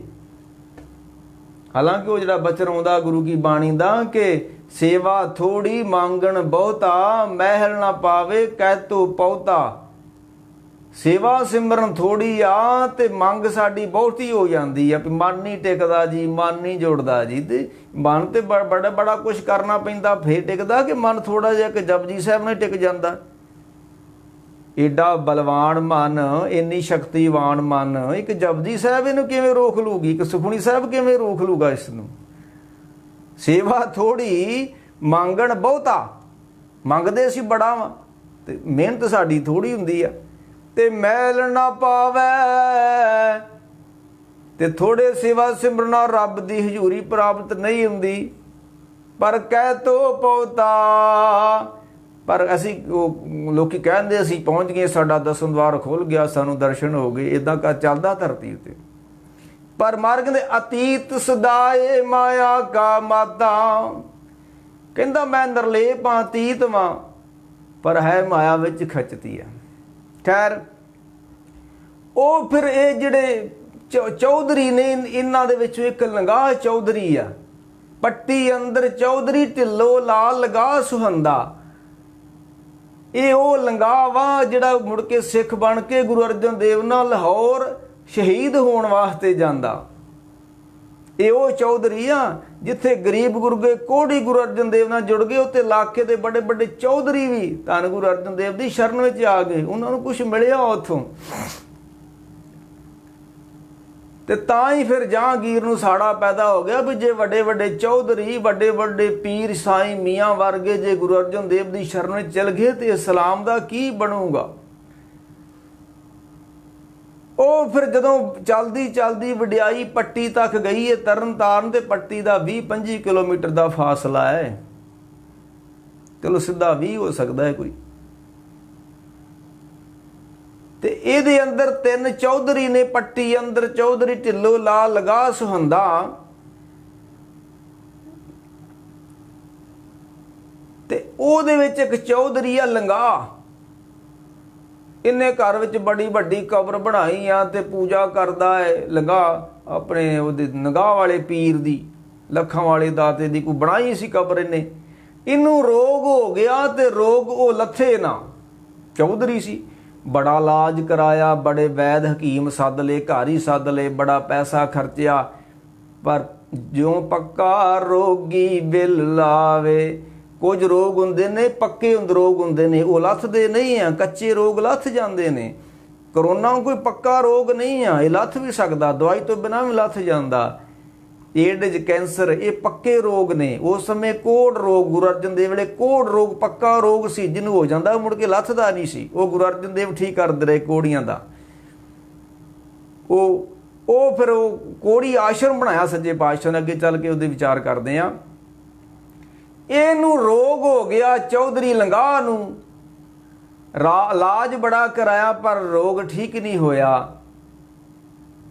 ਤੇ ਮਰਨ ਕਿਨਾਰੇ ਪੈ ਗਿਆ। ਉਦੋਂ ਇੰਨੇ ਉਪਚਾਰ ਨਹੀਂ ਸੀ ਹੁੰਦੇ, ਐਕਸਰੇ ਨਹੀਂ ਸੀ ਹੁੰਦੇ, ਕੁਛ ਨਹੀਂ। ਮਾੜੀ ਮੋੜ ਦਵਾ ਬੂਟੀ ਪੁੱਟ ਕੇ ਕੋਈ ਸੜਕਾਂ ਤੋਂ ਇਲਾਜ ਕਰਦੇ ਸੀ ਵੈਦ। ਤੇ ਨਾਲੇ ਰੱਬ ਦੀ ਲੀਲਾ ਵਾ, ਕੀ ਕਰਨਾ ਉਹਨੇ। ਦੁੱਖਦਾਰੂ, ਕਈ ਵਾਰੀ ਦੁੱਖ ਵੀ ਦਵਾ ਦਾ ਕੰਮ ਕਰਦਾ ਬੰਦੇ ਨੂੰ। ਜਿੱਦਾਂ ਉਹ ਆਉਂਦੇ ਨਾ ਵੀ ਉਹ, ਮੈਂ ਉਹਨੇ ਪਹਿਲਾਂ ਕਿਹਾ ਵੀ ਸੰਸਾਰ ਰੋਗੀ ਨਾਮ ਦਾਰੂ। ਲੋਕੀ ਸ਼ਰਾਬ ਨੂੰ ਦਾਰੂ ਕਹਿੰਦੇ, ਨਹੀਂ ਸ਼ਰਾਬ ਦਾਰੂ ਨਹੀਂ ਆ, ਉਹ ਤੇ ਜ਼ਹਿਰ ਵਾ। ਨਾਮ ਦਾਰੂ ਆ ਤੇ ਸ਼ਰਾਬ ਥੋੜਾ ਦਾਰੂ ਕੋਈ ਹੁੰਦੀ ਹੈ ਚੀਜ਼, ਉਹ ਤੇ ਰੋਗ ਵਾ। ਉਹ ਫਿਰ ਇਹ ਚੌਧਰੀ ਨੂੰ ਰੋਗ ਹੋ ਗਿਆ, ਲੰਗਾਹ ਚੌਧਰੀ ਨੂੰ ਰੋਗ ਹੋ ਗਿਆ ਤੇ ਇਲਾਜ ਬੜਾ ਕਰਾਇਆ ਪਰ ਠੀਕ ਨਹੀਂ ਹੋਇਆ ਤੇ ਮਰਨ ਕਿਨਾਰੇ ਪਿਆ ਚੌਧਰੀ। ਤੇ ਕਿਸੇ ਨੇ ਆਖੇ ਜਾ ਕੇ ਧੰਨ ਗੁਰੂ ਅਰਜਨ ਦੇਵ ਦੀ ਵਡਿਆਈ ਕੀਤੀ। ਇੱਥੇ ਥੋੜੀ ਦੂਰ ਪਿੰਡ ਠੱਠੀ ਖਾਰਾ, ਧੰਨ ਗੁਰੂ ਅਰਜਨ ਦੇਵ, ਤੇ ਉੱਥੇ ਜਾ ਤੇ ਵੱਡੇ ਵੱਡੇ ਰੋਗੀ ਠੀਕ ਹੋਣ ਦਾ। ਧੰਨ ਗੁਰੂ ਅਰਜਨ ਦੇਵ ਸੱਚੇ ਪਾਤਸ਼ਾਹ ਦੀ ਸ਼ਰਨ ਵਿੱਚ ਜਾ ਕੇ ਕੋੜ ਰੋਗ, ਉਹ ਰੋਗ ਆ ਜਿਹੜਾ ਲੱਥਦਾ ਹੀ ਨਹੀਂ। ਧੰਨ ਗੁਰੂ ਅਰਜਨ ਦੇਵ ਦੀ ਸ਼ਰਨ ਜਿਹੜੇ ਕੋੜੀ ਗਏ ਉਹ ਵੀ ਠੀਕ ਹੋ ਗਏ ਨੇ। ਇਹ ਫਿਰ ਚੌਧਰੀ ਚੱਲਦਾ ਪੱਟੀ ਤੋਂ ਪਾਲਕੀ 'ਚ ਬਹਿ ਕੇ। ਪਾਲਕੀਆਂ 'ਚ ਚੌਧਰੀ ਨਿਕਲਦੇ ਹੁੰਦੇ ਸੀ, ਤੁਰ ਕੇ ਥੋੜਾ ਚੌਧਰੀ ਨਿਕਲਦੇ ਹੁੰਦੇ ਸੀ। ਜਿਹਦੇ ਹਜ਼ਾਰਾਂ ਕਿੱਲੇ ਜ਼ਮੀਨ ਦਾ ਮਾਲਕ ਪੱਟੀ ਅੰਦਰ ਚੌਧਰੀ ਢਿੱਲੋਂ ਲਾਲ ਲੰਗਾਹ ਸੁਹੰਦਾ, ਉਹ ਪੈਦਲ ਥੋੜਾ ਤੁਰਦੇ ਹੁੰਦੇ ਸੀ। ਇੱਕ ਹੋਰ ਗੱਲ ਹੈ ਭਾਈ, ਇਹ ਜਿਹੜੀ ਪਾਲਕੀ ਹੁੰਦੀ ਆ, ਇਹ ਹੁੰਦੀ ਆ ਰਾਜਿਆਂ ਨੇ ਇੱਕ ਜਗ੍ਹਾ ਤੋਂ ਜਦੋਂ ਦੂਸਰੀ ਜਗ੍ਹਾ ਜਾਣਾ ਹੋਵੇ, ਉਦੋਂ ਆਪਣੇ ਰਾਜੇ ਪਾਲਕੀਆਂ 'ਚ ਬਹਿ ਕੇ ਜਾਂਦੇ ਸੀ। ਅੰਦਰ ਨਹੀਂ ਸੀ ਪਾਲਕੀ 'ਚ ਬਹਿੰਦੇ, ਅੰਦਰ ਤਖਤਾਂ 'ਤੇ ਬਹਿੰਦੇ ਰਾਜੇ। ਤੇ ਆਹ ਗੁਰਦੁਆਰਿਆਂ ਦੇ ਅੰਦਰ ਹੀ ਪਾਲਕੀਆਂ ਬਣਾ ਛੱਡੀਆਂ ਸਾਡਿਆਂ ਨੇ। ਇਹ ਪਾਲਕੀ ਗੁਰਦੁਆਰੇ ਦੇ ਅੰਦਰ ਨਹੀਂ ਚਾਹੀਦੀ। ਇਹ ਗੁਰੂ ਅਰਜਨ ਦੇਵ ਨੇ ਹਰਿਮੰਦਰ ਸਾਹਿਬ ਅੰਦਰ ਪਾਲਕੀ ਨਹੀਂ ਸੀ ਬਣਾਈ। ਪਾਲਕੀ ਦੀ ਮਰਜ਼ਾਦਾ ਵਾ ਗੁਰੂ ਗ੍ਰੰਥ ਸਾਹਿਬ ਨੂੰ ਪਿੱਛੋਂ ਲੈ ਕੇ ਆਉਣਾ ਤੇ ਗੁਰਦੁਆਰੇ ਦੇ ਬੂਹੇ ਤੱਕ ਪਾਲਕੀ ਜਾ ਸਕਦੀ, ਗੁਰਦੁਆਰੇ ਦੇ ਅੰਦਰ ਪਾਲਕੀ ਨਹੀਂ ਚਾਹੀਦੀ। ਤੇ ਆ ਵੇਖੀਦਾ ਗੁਰਦੁਆਰੇ ਅੰਦਰ ਵੱਡੀਆਂ ਵੱਡੀਆਂ ਪਾਲਕੀਆਂ ਬਣਾਤੀਆਂ ਤੇ ਪਾਲਕੀਆਂ ਦੇ ਵਿੱਚ ਪ੍ਰਕਾਸ਼ ਕਰਦੇ ਨੇ। ਰਾਜੇ ਪਾਲਕੀਆਂ 'ਚ ਨਹੀਂ ਬਹਿ ਕੇ ਆਪਣੇ ਦਰਬਾਰ ਲਾਉਂਦੇ ਹੁੰਦੇ। ਪਾਲਕੀਆਂ ਤੇ ਹੁੰਦੀਆਂ ਰਾਜਿਆਂ ਵਾਸਤੇ, ਇੱਕ ਜਗ੍ਹਾ ਤੋਂ ਜਦੋਂ ਦੂਸਰੀ ਜਗ੍ਹਾ ਜਾਣਾ, ਉਦੋਂ ਅਸੀਂ ਗੁਰੂ ਗ੍ਰੰਥ ਸਾਹਿਬ ਨੂੰ ਪੀੜੇ ਤੇ ਰੱਖ ਕੇ ਲੈ ਜਾਂਦੇ ਜਿੱਥੇ ਪਾਲਕੀ ਦੀ ਲੋੜ ਵਾ। ਜਦੋਂ ਅਸੀਂ ਘਰਾਂ 'ਚ ਸਰੂਪ ਖੜਨਾ ਨਾ ਮਹਾਰਾਜ ਦਾ, ਮਰਜ਼ਾਦਾ ਪਾਲਕੀ 'ਚ ਲੈ ਕੇ ਜਾਈਏ, ਉਦੋਂ ਅਸੀਂ ਇੱਕੋ ਬੰਦਾ ਪੀੜੇ ਤੇ ਰੱਖ ਕੇ ਤੁਰ ਪੈਂਦੇ ਆ। ਤੇ ਜਿਸ ਗੁਰਦੁਆਰੇ ਅੰਦਰ ਪਾਲਕੀ ਦੀ ਲੋੜ ਨਹੀਂ ਆ, ਉੱਥੇ ਪਾਲਕੀਆਂ ਨੂੰ ਸੋਨੇ ਲਾ ਕੇ ਰੱਖਿਆ ਹੋਇਆ ਨਾ ਲੋਕਾਂ ਨੇ। ਕੱਲ੍ਹ ਦੀ ਗੱਲ ਹੈ, ਅਜਨਾਲੇ ਲਾਗੇ ਗੁਰੂ ਗ੍ਰੰਥ ਸਾਹਿਬ ਅਗਨ ਭੇਟ ਹੋ ਗਿਆ। ਇਹ ਪਾਲਕੀਆਂ ਦੇ ਉੱਤੇ ਮੁੜ ਕੇ ਜਗਣੀਆਂ ਬੁਝਣੀਆਂ, ਤਾਰਾਂ ਫੁੱਲ ਪਤਾ ਨਹੀਂ ਕੀ ਲਾਈ ਜਾਂਦੇ, ਉਹਨੂੰ ਪੱਖੇ ਲਾ ਦਿੰਦੇ ਪਾਲਕੀ ਦੇ ਨਾਲ ਹੀ, ਉਹ ਜਦੋਂ ਪੈ ਜਾਂਦੇ ਪਟਾਕੇ। ਫਿਰ ਕੱਲ ਗੁਰੂ ਗ੍ਰੰਥ ਸੱਚੇ ਪਾਤਸ਼ਾਹ ਅਗਨ ਭੇਟ ਹੋ ਗਏ ਆ, ਕੋਈ ਪੀੜਾ ਵੀ ਨਹੀਂ ਲੱਭਾ ਉੱਥੋਂ ਮੁੜ ਕੇ, ਕੋਈ ਚੌਰ ਸਾਹਿਬ ਨਹੀਂ, ਕੋਈ ਕੱਖ ਨਹੀਂ, ਪਾਲਕੀ ਸਭ ਸਵਾਹ ਹੋ ਗਿਆ ਸਭ ਕੁਛ। ਇਹ ਸਾਡੀ ਸੇਵਾ ਦਾ ਫਲ ਵਾ, ਗੁਰੂ ਗ੍ਰੰਥ ਸਾਹਿਬ ਦੇ ਪਾਲਕੀਆਂ 'ਚ ਰੱਖਣਾ ਤੇ ਉੱਤੇ ਪੱਖੇ ਲਾਉਣੇ, ਉੱਤੇ ਲਾਈਟਾਂ ਲਾਉਣੀਆਂ। ਨਾ ਨਾ ਨਾ, ਗੁਰਦੁਆਰੇ ਅੰਦਰ ਪਾਲਕੀ ਨਹੀਂ ਚਾਹੀਦੀ। ਇੱਥੇ ਮੈਂ ਜਿਸ ਥਾਂ 'ਤੇ ਰਹਿੰਦਾ, ਇੱਥੇ ਪਾਲਕੀ ਪਹਿਲਾਂ ਹੁੰਦੀ ਸੀ, ਮੈਂ ਉਸ ਜਦੋਂ ਮੈਂ ਇੱਥੇ ਆ ਮੈਂ ਬਾਹਰ ਕੱਢ ਕੇ ਰੱਖ ਦਿੱਤੀ। ਨਾ, ਰਾਜੇ ਤਖਤਾਂ 'ਤੇ ਬਹਿ ਕੇ ਆਪਣੇ ਦਰਬਾਰ ਲਾਉਂਦੇ ਕਿ ਪਾਲਕੀਆਂ 'ਚ? ਪਾਲਕੀ ਬਾਹਰ ਵਾਸਤੇ ਆ। ਤੁਸੀਂ ਰੋਜ਼ ਦਰਬਾਰ ਸਾਹਿਬ ਵੇਖਦੇ ਹੋ, ਪਾਲਕੀ ਹਰਿਮੰਦਰ ਸਾਹਿਬ ਦੇ ਬੂਹੇ ਤੱਕ ਜਾਂਦੀ ਆ। ਕੀ ਗੁਰੂ ਅਰਜਨ ਦੇਵ ਅੰਦਰ ਪਾਲਕੀ ਨਹੀਂ ਸੀ ਬਣਾ ਸਕਦੇ? ਨਾ ਨਾ ਨਾ, ਅੰਦਰ ਨਹੀਂ ਪਾਲਕੀ ਗੁਰਦੁਆਰੇ ਦੀ ਚਾਹੀਦੀ। ਇਹ ਫਿਰ ਚੌਧਰੀ ਪੱਟੀ ਤੋਂ ਤੁਰ ਪੈਂਦਾ। ਗੁਰੂ ਅਰਜਨ ਦੇਵ ਨੂੰ ਵਡਿਆਈ ਸੁਣੀ ਵੀ ਗੁਰੂ ਅਰਜਨ ਦੇਵ ਸੱਚੇ ਪਾਤਸ਼ਾਹ ਇੱਥੇ ਠੱਠੀ ਖਾਰੇ ਪਿੰਡ ਬੈਠੇ ਨੇ ਤੇ ਬੜੇ ਬੜੇ ਰੋਗੀਆਂ ਦੇ ਰੋਗ ਠੀਕ ਹੋਏ ਨੇ, ਤੇ ਅਮਿਓ ਰਸਨ ਬਦਨ ਬਰਦਾਤ, ਮੂੰਹ ਤੋਂ ਬਚਨ ਕਰਕੇ ਸੱਚੇ ਪਾਤਸ਼ਾਹ ਵਰ ਦੇ ਰਹੇ ਨੇ, ਰੋਗੀਆਂ ਦੇ ਰੋਗ ਠੀਕ ਕਰ ਰਹੇ ਨੇ, ਹੱਥੀਂ ਸੇਵਾ ਕਰ ਰਹੇ ਨੇ, ਰੋਗੀਆਂ ਦੇ ਕੱਪੜੇ ਪਵਾ ਰਹੇ ਨੇ, ਉਹਨਾਂ ਦੇ ਕੱਪੜੇ ਧੋਂਦੇ ਨੇ, ਰੋਟੀ ਛਕਾਉਂਦੇ ਨੇ। ਕਿਹਾ ਨਹੀਂ ਹੈ ਮਾਨਵਤਾ ਦੀ ਸੇਵਾ ਗੁਰਾਂ ਨੇ ਆਪ ਕੀਤੀ। ਇਹ ਫਿਰ ਇੱਥੇ ਪਹੁੰਚਦਾ ਠੱਠੀ ਖਾਰੇ ਪੱਟੀ ਦਾ ਚੌਧਰੀ, ਇਹ ਤਰਨ ਤਾਰਨ ਦੇ ਲਾਗੇ ਪਿੰਡ ਵਾ ਇੱਕ। ਰੋਗੀ ਸੀ, ਤੇ ਜਦੋਂ ਬੰਦਾ ਰੋਗੀ ਹੁੰਦਾ ਤੇ ਫਿਰ ਅੰਦਰੋਂ ਝੁਕਦਾ ਹੈ, ਉਹਨੂੰ ਪਤਾ ਵੀ ਮੈਂ ਹੁਣ ਸਭ ਕੁਝ ਕਰਕੇ ਵੇਖ ਲਿਆ ਵਾ ਤੇ ਹੁਣ ਗੱਲ ਬਣਨੀ ਨਹੀਂ ਆ, ਇਹੋ ਹੀ ਮੇਰਾ ਆਸਰਾ ਵਾ ਤੇ ਇੱਥੋਂ ਹੁਣ ਗੱਲ ਬਣ ਜਾਣੀ ਆ। ਇਹ ਫਿਰ ਸੱਚੇ ਹਿਰਦੇ ਨਾਲ ਧੰਨ ਗੁਰੂ ਅਰਜਨ ਦੇਵ ਸੱਚੇ ਪਾਤਸ਼ਾਹ ਦੇ ਚਰਨੀ ਟੱਠਾ ਤੇ ਕਹਿਣ ਲੱਗੇ, ਚੌਧਰੀ ਜੀ ਕੀ ਗੱਲ ਤੁਹਾਨੂੰ? ਕਹਿਣ ਲੱਗੇ, ਮਹਾਰਾਜ ਅਸਾਧ ਰੋਗ ਹੋ ਗਿਆ, ਪੱਕਾ ਰੋਗ ਲੱਗ ਗਿਆ ਤੇ ਮੇਰੇ ਤੇ ਕਿਰਪਾ ਕਰੋ, ਤੁਸੀਂ ਇੱਥੇ ਕੋੜੀਆਂ ਨੂੰ ਠੀਕ ਕਰ ਦਿੱਤਾ, ਧੰਨ ਗੁਰੂ ਅਰਜਨ ਦੇਵ ਸੱਚੇ ਪਾਤਸ਼ਾਹ ਮੇਰੇ ਤੇ ਵੀ ਕਿਰਪਾ ਕਰੋ। ਤੇ ਸੱਚੇ ਪਾਤਸ਼ਾਹ ਨੇ ਫਿਰ ਰਹਿਮਤ ਕੀਤੀ, ਕਿਰਪਾ ਕੇ ਟਾਕ ਅਵਲੋਕਨ ਕੀਨੋ, ਕਿਰਪਾ ਕੀ ਟਾਕ ਅਵਲੋਕਨ ਕੀਨੋ, ਦਾਸ ਕਾ ਦੁੱਖ ਬਿਦਾਰਿਓ। ਇਹ ਥੋੜਾ ਕਹਿਣਾ ਜਾਂ ਟੈਸਟ ਕਰਾ ਲਿਆ ਫਿਰ ਵੇਨੇ ਤੈਨੂੰ ਕਿਹੜਾ ਰੋਗ, ਫਿਰ ਦਵਾਈ ਦਿੰਦੇ ਆ। ਗੁਰੂ ਅਰਜਨ ਦੇਵ ਨੇ ਆਪਣੀ ਦ੍ਰਿਸ਼ਟੀ ਨਾਲ ਤੱਕਿਆ ਤੇ ਉਹ ਚੌਧਰੀ ਠੀਕ ਹੋਣਾ ਸ਼ੁਰੂ ਹੋ ਗਿਆ। ਮਹਾਰਾਜ ਆਖਿਆ ਇੱਥੇ ਇਸ਼ਨਾਨ ਕਰ ਲਾ, ਉੱਥੇ ਸਰੋਵਰ 8 ਨੁਕਰਾ ਸਰੋਵਰ ਉਸ ਪਿੰਡ ਦੇ ਵਿੱਚ। ਮਹਾਰਾਜ ਆਖਿਆ ਇੱਥੇ ਇਸ਼ਨਾਨ ਕਰ ਲਾ, ਤੂੰ ਠੀਕ ਹੋ ਜਾਏਗਾ ਚੌਧਰੀਆ। ਇਸ਼ਨਾਨ ਕੀਤਾ ਉਸ ਪਿੰਡ ਵਿੱਚ। 8 ਨੁਕਰਾ ਖੂਹ ਆ, 4 ਨੁਕਰਾਂ ਹੁੰਦੀਆਂ ਨਾ ਸਰੋਵਰ ਦੀਆਂ, ਉਹਨਾਂ 4 ਦੇ ਨੁਕਰਾਂ ਦੇ ਵਿੱਚ ਹੋਰ ਛੋਟੇ ਛੋਟੇ ਮਹਾਰਾਜ ਨੇ ਇੱਕ ਬਣਾਏ ਕਮਰੇ ਜੇ, ਉਹ 8 ਨੁਕਰਾਂ ਬਣਦੀਆਂ ਉਹ ਸਰੋਵਰ ਦੀਆਂ, ਕਿ ਜਾ ਕੇ ਦਰਸ਼ਨ ਕਰਿਓ। ਇੱਕ ਦੋ ਵਾਰੀ ਮੈਂ ਵੀ ਉੱਥੇ ਗਿਆ। ਚੌਧਰੀ ਠੀਕ ਹੋਣਾ ਸ਼ੁਰੂ ਹੋ ਗਿਆ। ਇਹ ਠੀਕ ਹੋ ਕੇ ਤੇ ਫਿਰ ਧੰਨ ਗੁਰੂ ਅਰਜਨ ਦੇਵ ਸੱਚੇ ਪਾਤਸ਼ਾਹ ਦੀ ਸ਼ਰਨ ਵਿੱਚ ਆਇਆ। ਕਹਿਣ ਲੱਗਾ, ਮਹਾਰਾਜ ਸੱਚੇ ਪਾਤਸ਼ਾਹ ਕੋਈ ਸੇਵਾ ਦਿਓ। ਕਹਿਣ ਲੱਗੇ, ਕੀ ਕਰੇਗਾ ਚੌਧਰੀਆ ਸੇਵਾ ਤੂੰ? ਓਏ ਤੂੰ ਤੇ ਆਹ ਪਾਲਕੀਆਂ ਚੜ੍ਹ ਕੇ ਨਿਕਲਦਾ, ਤੇ ਜਿਹੜੇ ਪਾਲਕੀਆਂ 'ਚ ਬਹਿੰਦੇ ਹੁੰਦੇ ਉਹ ਸੇਵਾ ਥੋੜਾ ਕਰਦੇ ਹੁੰਦੇ। ਕਹਿਣ ਲੱਗਾ, ਨਹੀਂ ਮਹਾਰਾਜ ਤੁਹਾਡਾ ਦਿੱਤਾ ਧਨ ਪਦਾਰਥ ਬੜਾ ਵਾ, ਕੋਈ ਸੇਵਾ ਦਿਓ, ਮੌਕਾ ਦਿਓ ਮੈਨੂੰ ਵੀ। ਕਹਿਣ ਲੱਗੇ, ਅਸੀਂ ਇੱਥੇ ਕੋਈ ਤਲਾਅ ਲਾਉਣਾ ਵਾ, ਇਹ ਕੋੜੀ ਆਸ਼ਰਮ ਬਣਾਉਣਾ, ਤੇ ਕੋਈ ਜਗ੍ਹਾ ਅਲਾਟ ਕਰਦੇ ਇੱਥੇ। ਉਹ ਫਿਰ ਚੌਧਰੀ ਨੇ ਜਿਹੜਾ ਅੱਜ ਤੁਸੀਂ ਸਰੋਵਰ ਦੇਖਦੇ ਹੋ ਨਾ ਤਰਨ ਤਾਰਨ ਸਾਹਿਬ ਦਾ, ਬਹੁਤ ਵੱਡਾ ਸਰੋਵਰ ਵਾ। ਉਹਦਾ ਇੱਕ ਪਾਸਾ 1 ਕਿਲੋਮੀਟਰ ਦਾ, ਇਹ ਚਾਰੇ ਪਾਸੇ 1 ਕਿਲੋਮੀਟਰ ਦੇ ਆ। ਜੇ ਆਲੇ ਦੁਆਲੇ ਫਿਰ ਕੇ ਆਓ ਤੇ 4 ਕਿਲੋਮੀਟਰ ਪੈਂਡਾ ਹੋ ਜਾਂਦਾ। ਏਡਾ ਵੱਡਾ ਸਰੋਵਰ ਤਰਨ ਤਾਰਨ ਦਾ।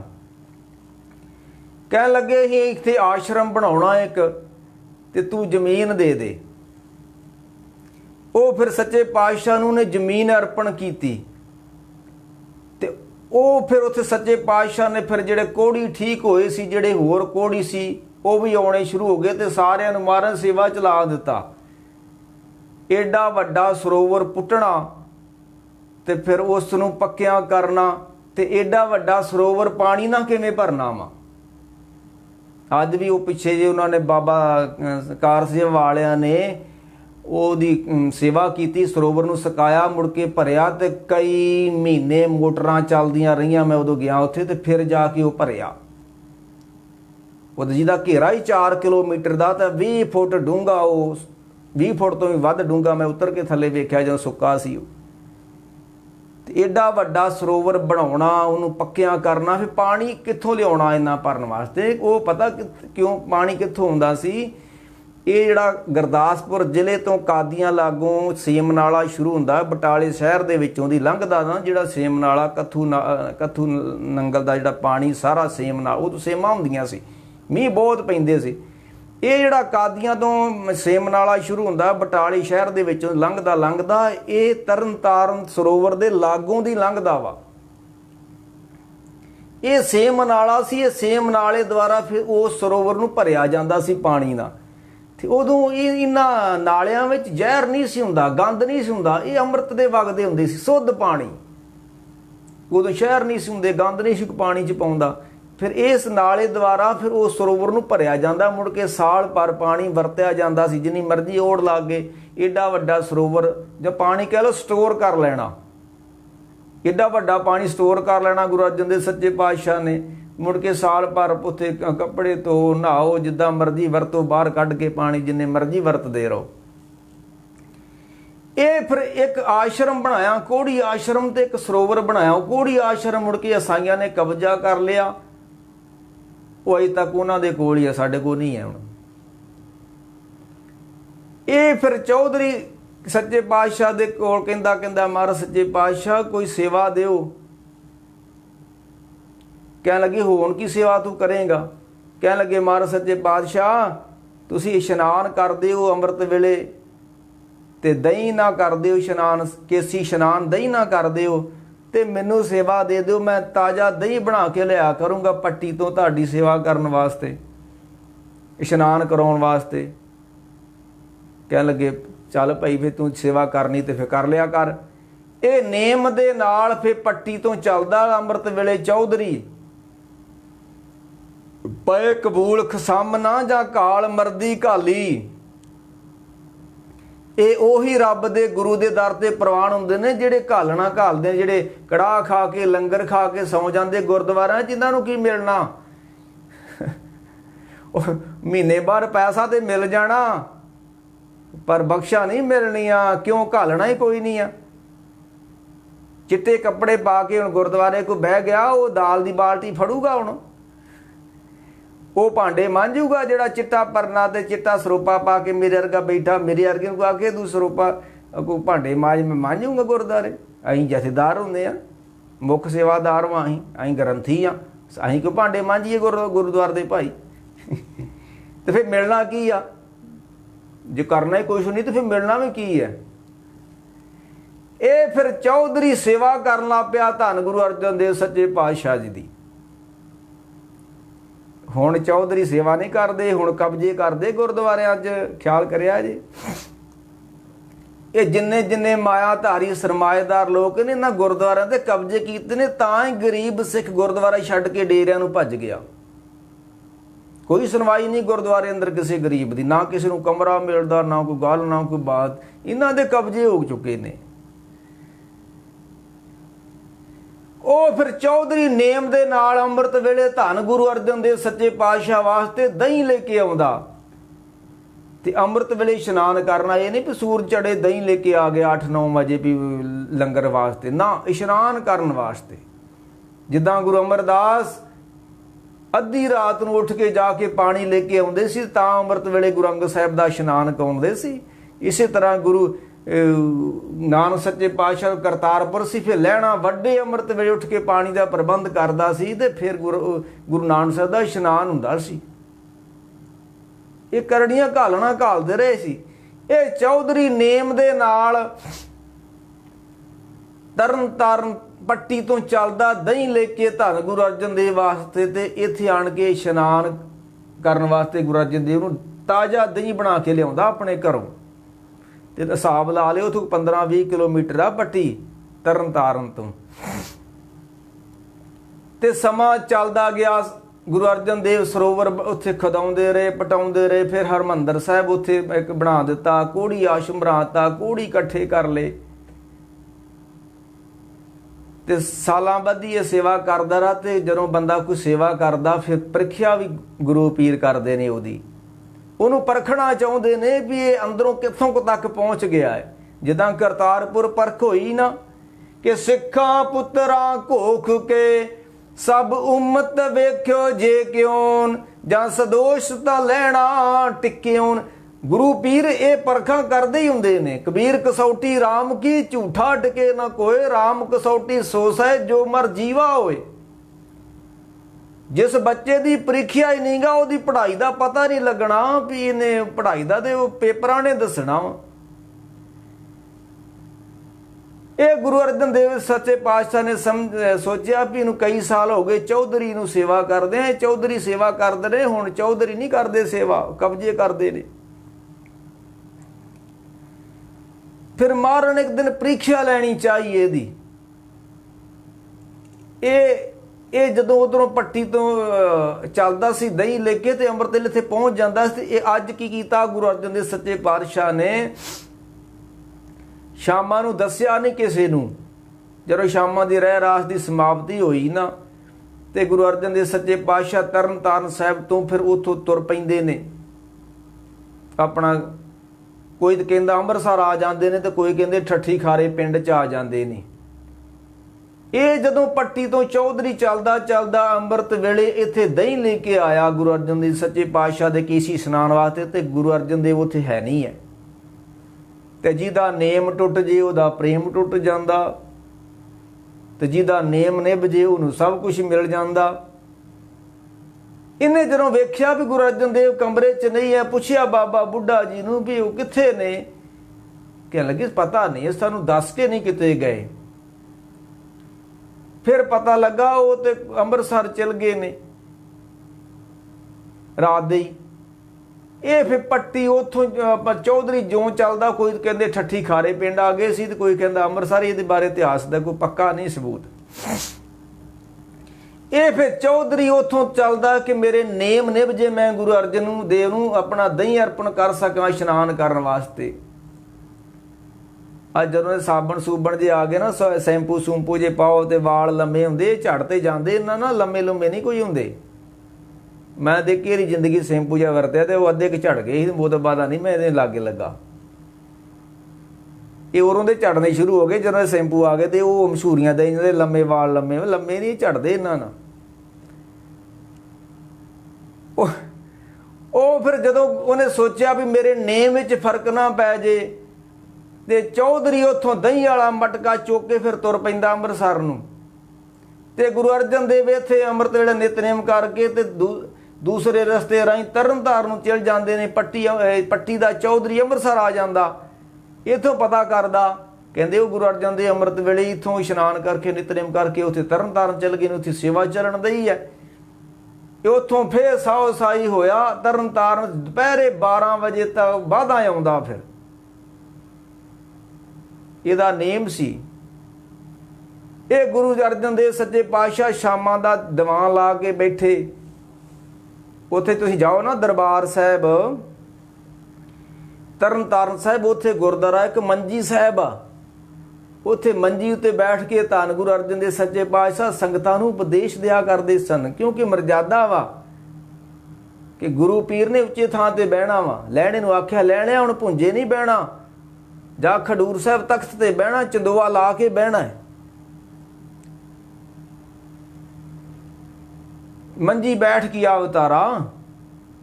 ਉਹ ਫਿਰ ਗੁਰੂ ਅਰਜਨ ਦੇਵ ਮੰਜੀ ਤੇ ਬੈਠੇ ਹੋਏ ਨੇ, ਸ਼ਾਮਾਂ ਦਾ ਟਾਈਮ ਹੈ, 4 ਵਜੇ ਦਾ ਦਰਬਾਰ ਲੱਗਾ। ਇਹ ਚੌਧਰੀ ਆ ਪਹੁੰਚ ਗਿਆ ਉੱਥੇ, ਤੇ ਉਹ ਦਹੀਂ ਵਾਲਾ ਮਟਕਾ ਦੇ ਸਿਰ ਤੇ ਆ ਤੇ ਉੱਥੇ ਰੱਖ ਕੇ ਮੱਥਾ ਟੇਕ ਕੇ ਚੌਧਰੀ ਰੋਣ ਲੱਗ ਪਿਆ। ਲੰਗਾ ਚੌਧਰੀ, ਪੱਟੀ ਅੰਦਰ ਚੌਧਰੀ, ਢਿੱਲੋਂ ਲਾਲ ਲਗਾ ਸੁਹੰਦਾ। ਮੈਂ ਕਿਹਾ ਇਹ ਉਹੀ ਲੰਗਾ ਵਾ ਜਿਹੜਾ ਮੁੜ ਕੇ ਗੁਰੂ ਅਰਜਨ ਦੇਵ ਨਾਲ ਜਦੋਂ ਸ਼ਹੀਦ ਹੋਣ ਜਾਂਦੇ ਨਾਲ ਜਾਂਦਾ ਹੈ। ਇਹ ਰੋਣ ਲੱਗ ਪਿਆ। ਕਹਿਣ ਲੱਗੇ ਚੌਧਰੀਆ ਰੋਣਾ ਕਿਉਂ ਆ?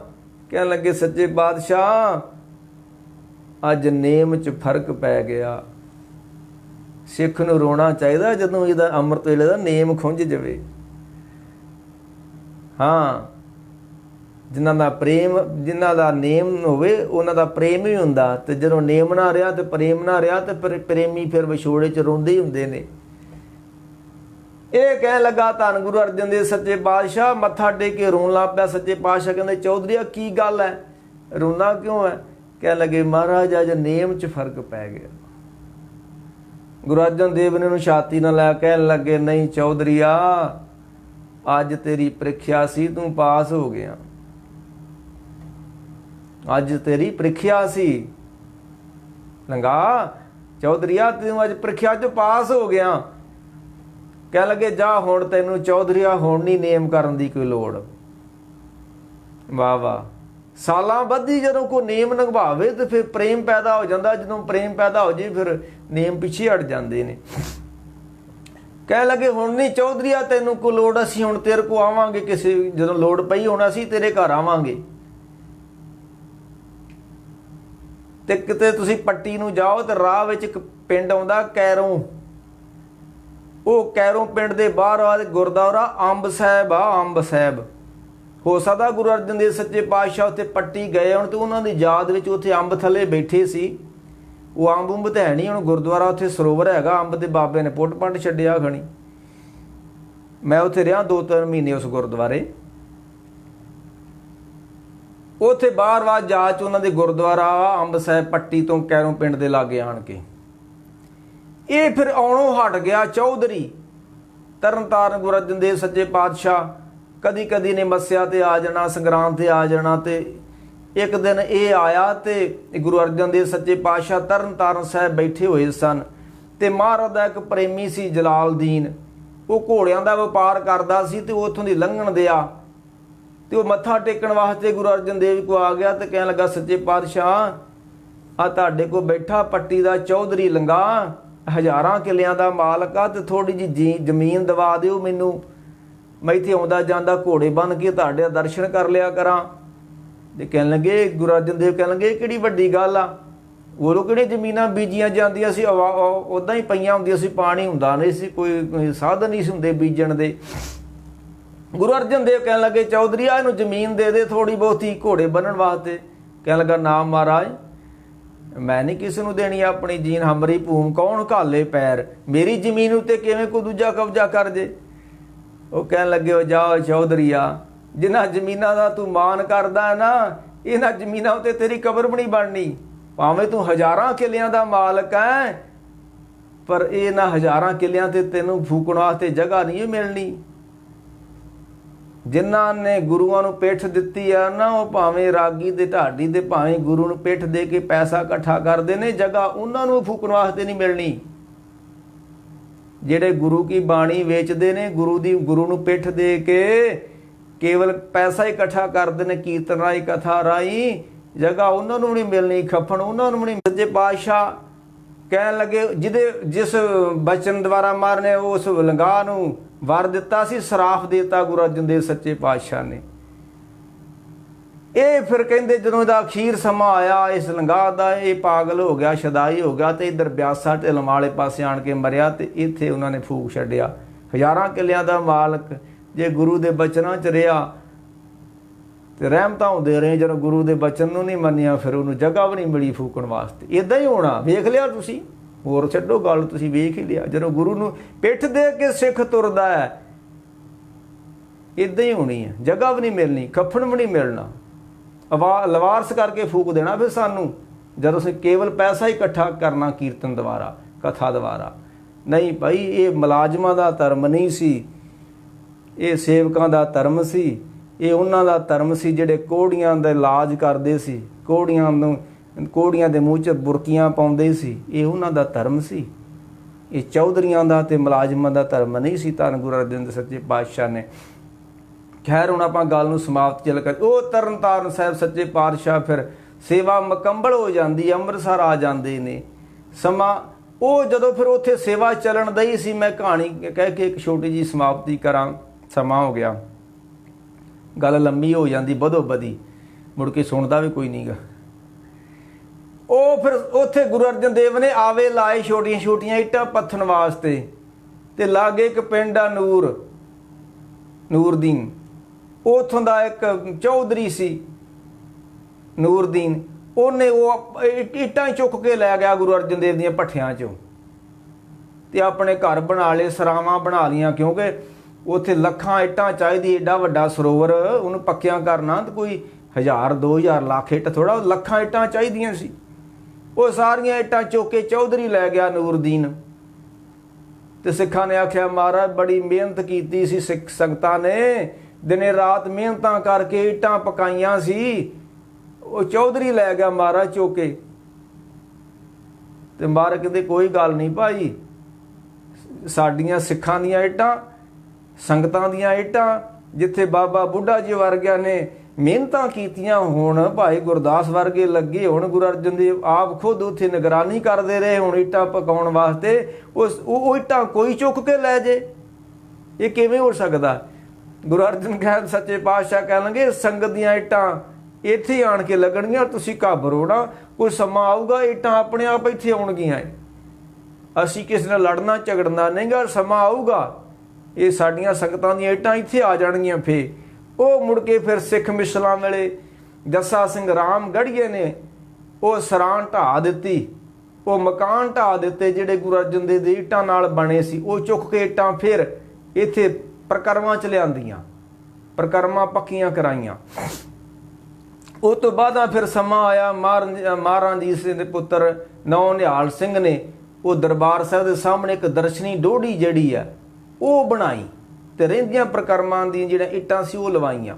ਉਹ ਪਿੱਛੇ ਜੇ ਨਹੀਂ ਇੱਕ ਮਸਲਾ ਖੜਾ ਹੋ ਗਿਆ, ਬਾਬੇ ਡੋਢੀ ਢਾਹ ਦੇਣ ਲੱਗੇ, ਇਤਿਹਾਸੀ ਡੋਢੀ, ਉਹ ਕੋਈ ਇਤਿਹਾਸੀ ਡੋਢੀ ਨਹੀਂ ਸੀ ਭਾਈ, ਕੋਈ ਸਮਝ ਕਰੋ ਲੋਕੋ, ਕਿਉਂ ਡੰਡੇ ਡਾਂਗਾ ਮੋਢੇ ਤੇ ਚੁੱਕ ਕੇ ਤੁਰੇ ਫਿਰਦੇ ਹੋ, ਅਕਲ ਵਰਤ ਲਓ, ਅੰਨ੍ਹਿਓ ਅਕਲ ਦਿਓ। ਉਹ ਬਾਬਾ ਜੀ ਕਿਉਂ ਢਾਉਣ ਲੱਗੇ ਸੀ, ਪੁੱਛਿਆ ਉਹਨਾਂ ਨੂੰ ਕਦੀ ਕਿਸੇ ਨੇ ਜਾ ਕੇ? ਉਹ ਕੋਈ ਗੁਰੂ ਪੀਰ ਦੀ ਜਗ੍ਹਾ ਨਹੀਂ ਸੀ, ਉਹ ਮਹਾਰਾਜਾ ਰਣਜੀਤ ਸਿੰਘ ਦੇ ਪੁੱਤਰ ਸ਼ੇਰ ਸਿੰਘ ਨੇ ਬਣਾਈ ਸੀ, ਤੇ ਚੂਨੇ ਨਾਲ ਬਣੀ ਹੋਈ ਹੈ, ਹੋਰ 10-20 ਸਾਲਾਂ ਨੂੰ ਢੱਠ ਜਾਣੀ ਆ ਉਹ। ਤੇ ਉਹਨਾਂ ਨੇ ਕੀ ਸੋਚਿਆ ਵੀ ਉੱਥੇ ਬਾਹਰ ਉਹ ਜਿਹੜੀ ਡਿਉੜੀ ਢਾਉਣ ਲੱਗੇ ਸੀ ਨਾ ਕਾਰ ਸੇਵਾ ਵਾਲੇ ਬਾਬੇ, ਉੱਥੇ ਆ ਜਗ੍ਹਾ ਥੋੜ੍ਹੀ, ਉੱਥੇ ਬਣਿਆ ਜੋੜਾ ਘਰ, ਤੇ ਥੋੜ੍ਹੇ ਜਿਹੇ ਮੋਟਰਸਾਈਕਲ ਸਕੂਟਰਸਾਈਕਲ ਲੱਗਦੇ, ਬਾਕੀ ਜਗ੍ਹਾ ਹੈ ਨਹੀਂ, ਤੰਗ ਬਾਜ਼ਾਰ ਵਾ। ਉਹਨਾਂ ਕੀ ਕਰਨਾ ਸੀ, ਉਹ ਡਿਉੜੀ ਢਾਹ ਕੇ ਤੇ ਅੰਡਰਗਰਾਊਂਡ ਕਮਰੇ ਬਣਾਉਣੇ ਸੀ, ਤੇ ਜਗ੍ਹਾ ਖੁੱਲੀ ਕਰਕੇ ਤੇ ਅੱਜ ਦੇ ਯੁੱਗ ਵਿੱਚ ਵਧੀਆ ਡਿਉੜੀ ਬਣਾ ਕੇ ਦੇਣੀ ਸੀ। ਇਹ ਜਿਹੜੇ ਉੱਥੇ ਜਾ ਕੇ ਡੰਡੇ ਲੈ ਕੇ ਬਹਿ ਗਏ ਸੀ, ਇਹਨਾਂ ਨੂੰ ਪੁੱਛੋ ਜਿਹੜੇ ਤੁਹਾਡੇ ਦਾਦਿਆਂ ਨੇ ਘਰ ਬਣਾਏ ਸੀ ਉਹ ਢਾਹ ਕੇ ਤੁਸੀਂ ਦੁਬਾਰਾ ਬਣਾਏ ਕਿ ਨਹੀਂ ਬਣਾਏ? ਹਾਂ, ਕੋਈ ਇਤਿਹਾਸੀ ਰੁੱਖ ਹੋਵੇ, ਕੋਈ ਗੁਰੂ ਪੀਰ ਦੀ ਕੋਈ ਜਗ੍ਹਾ ਹੋਵੇ, ਉਹਨੂੰ ਬਚਾ ਲਓ।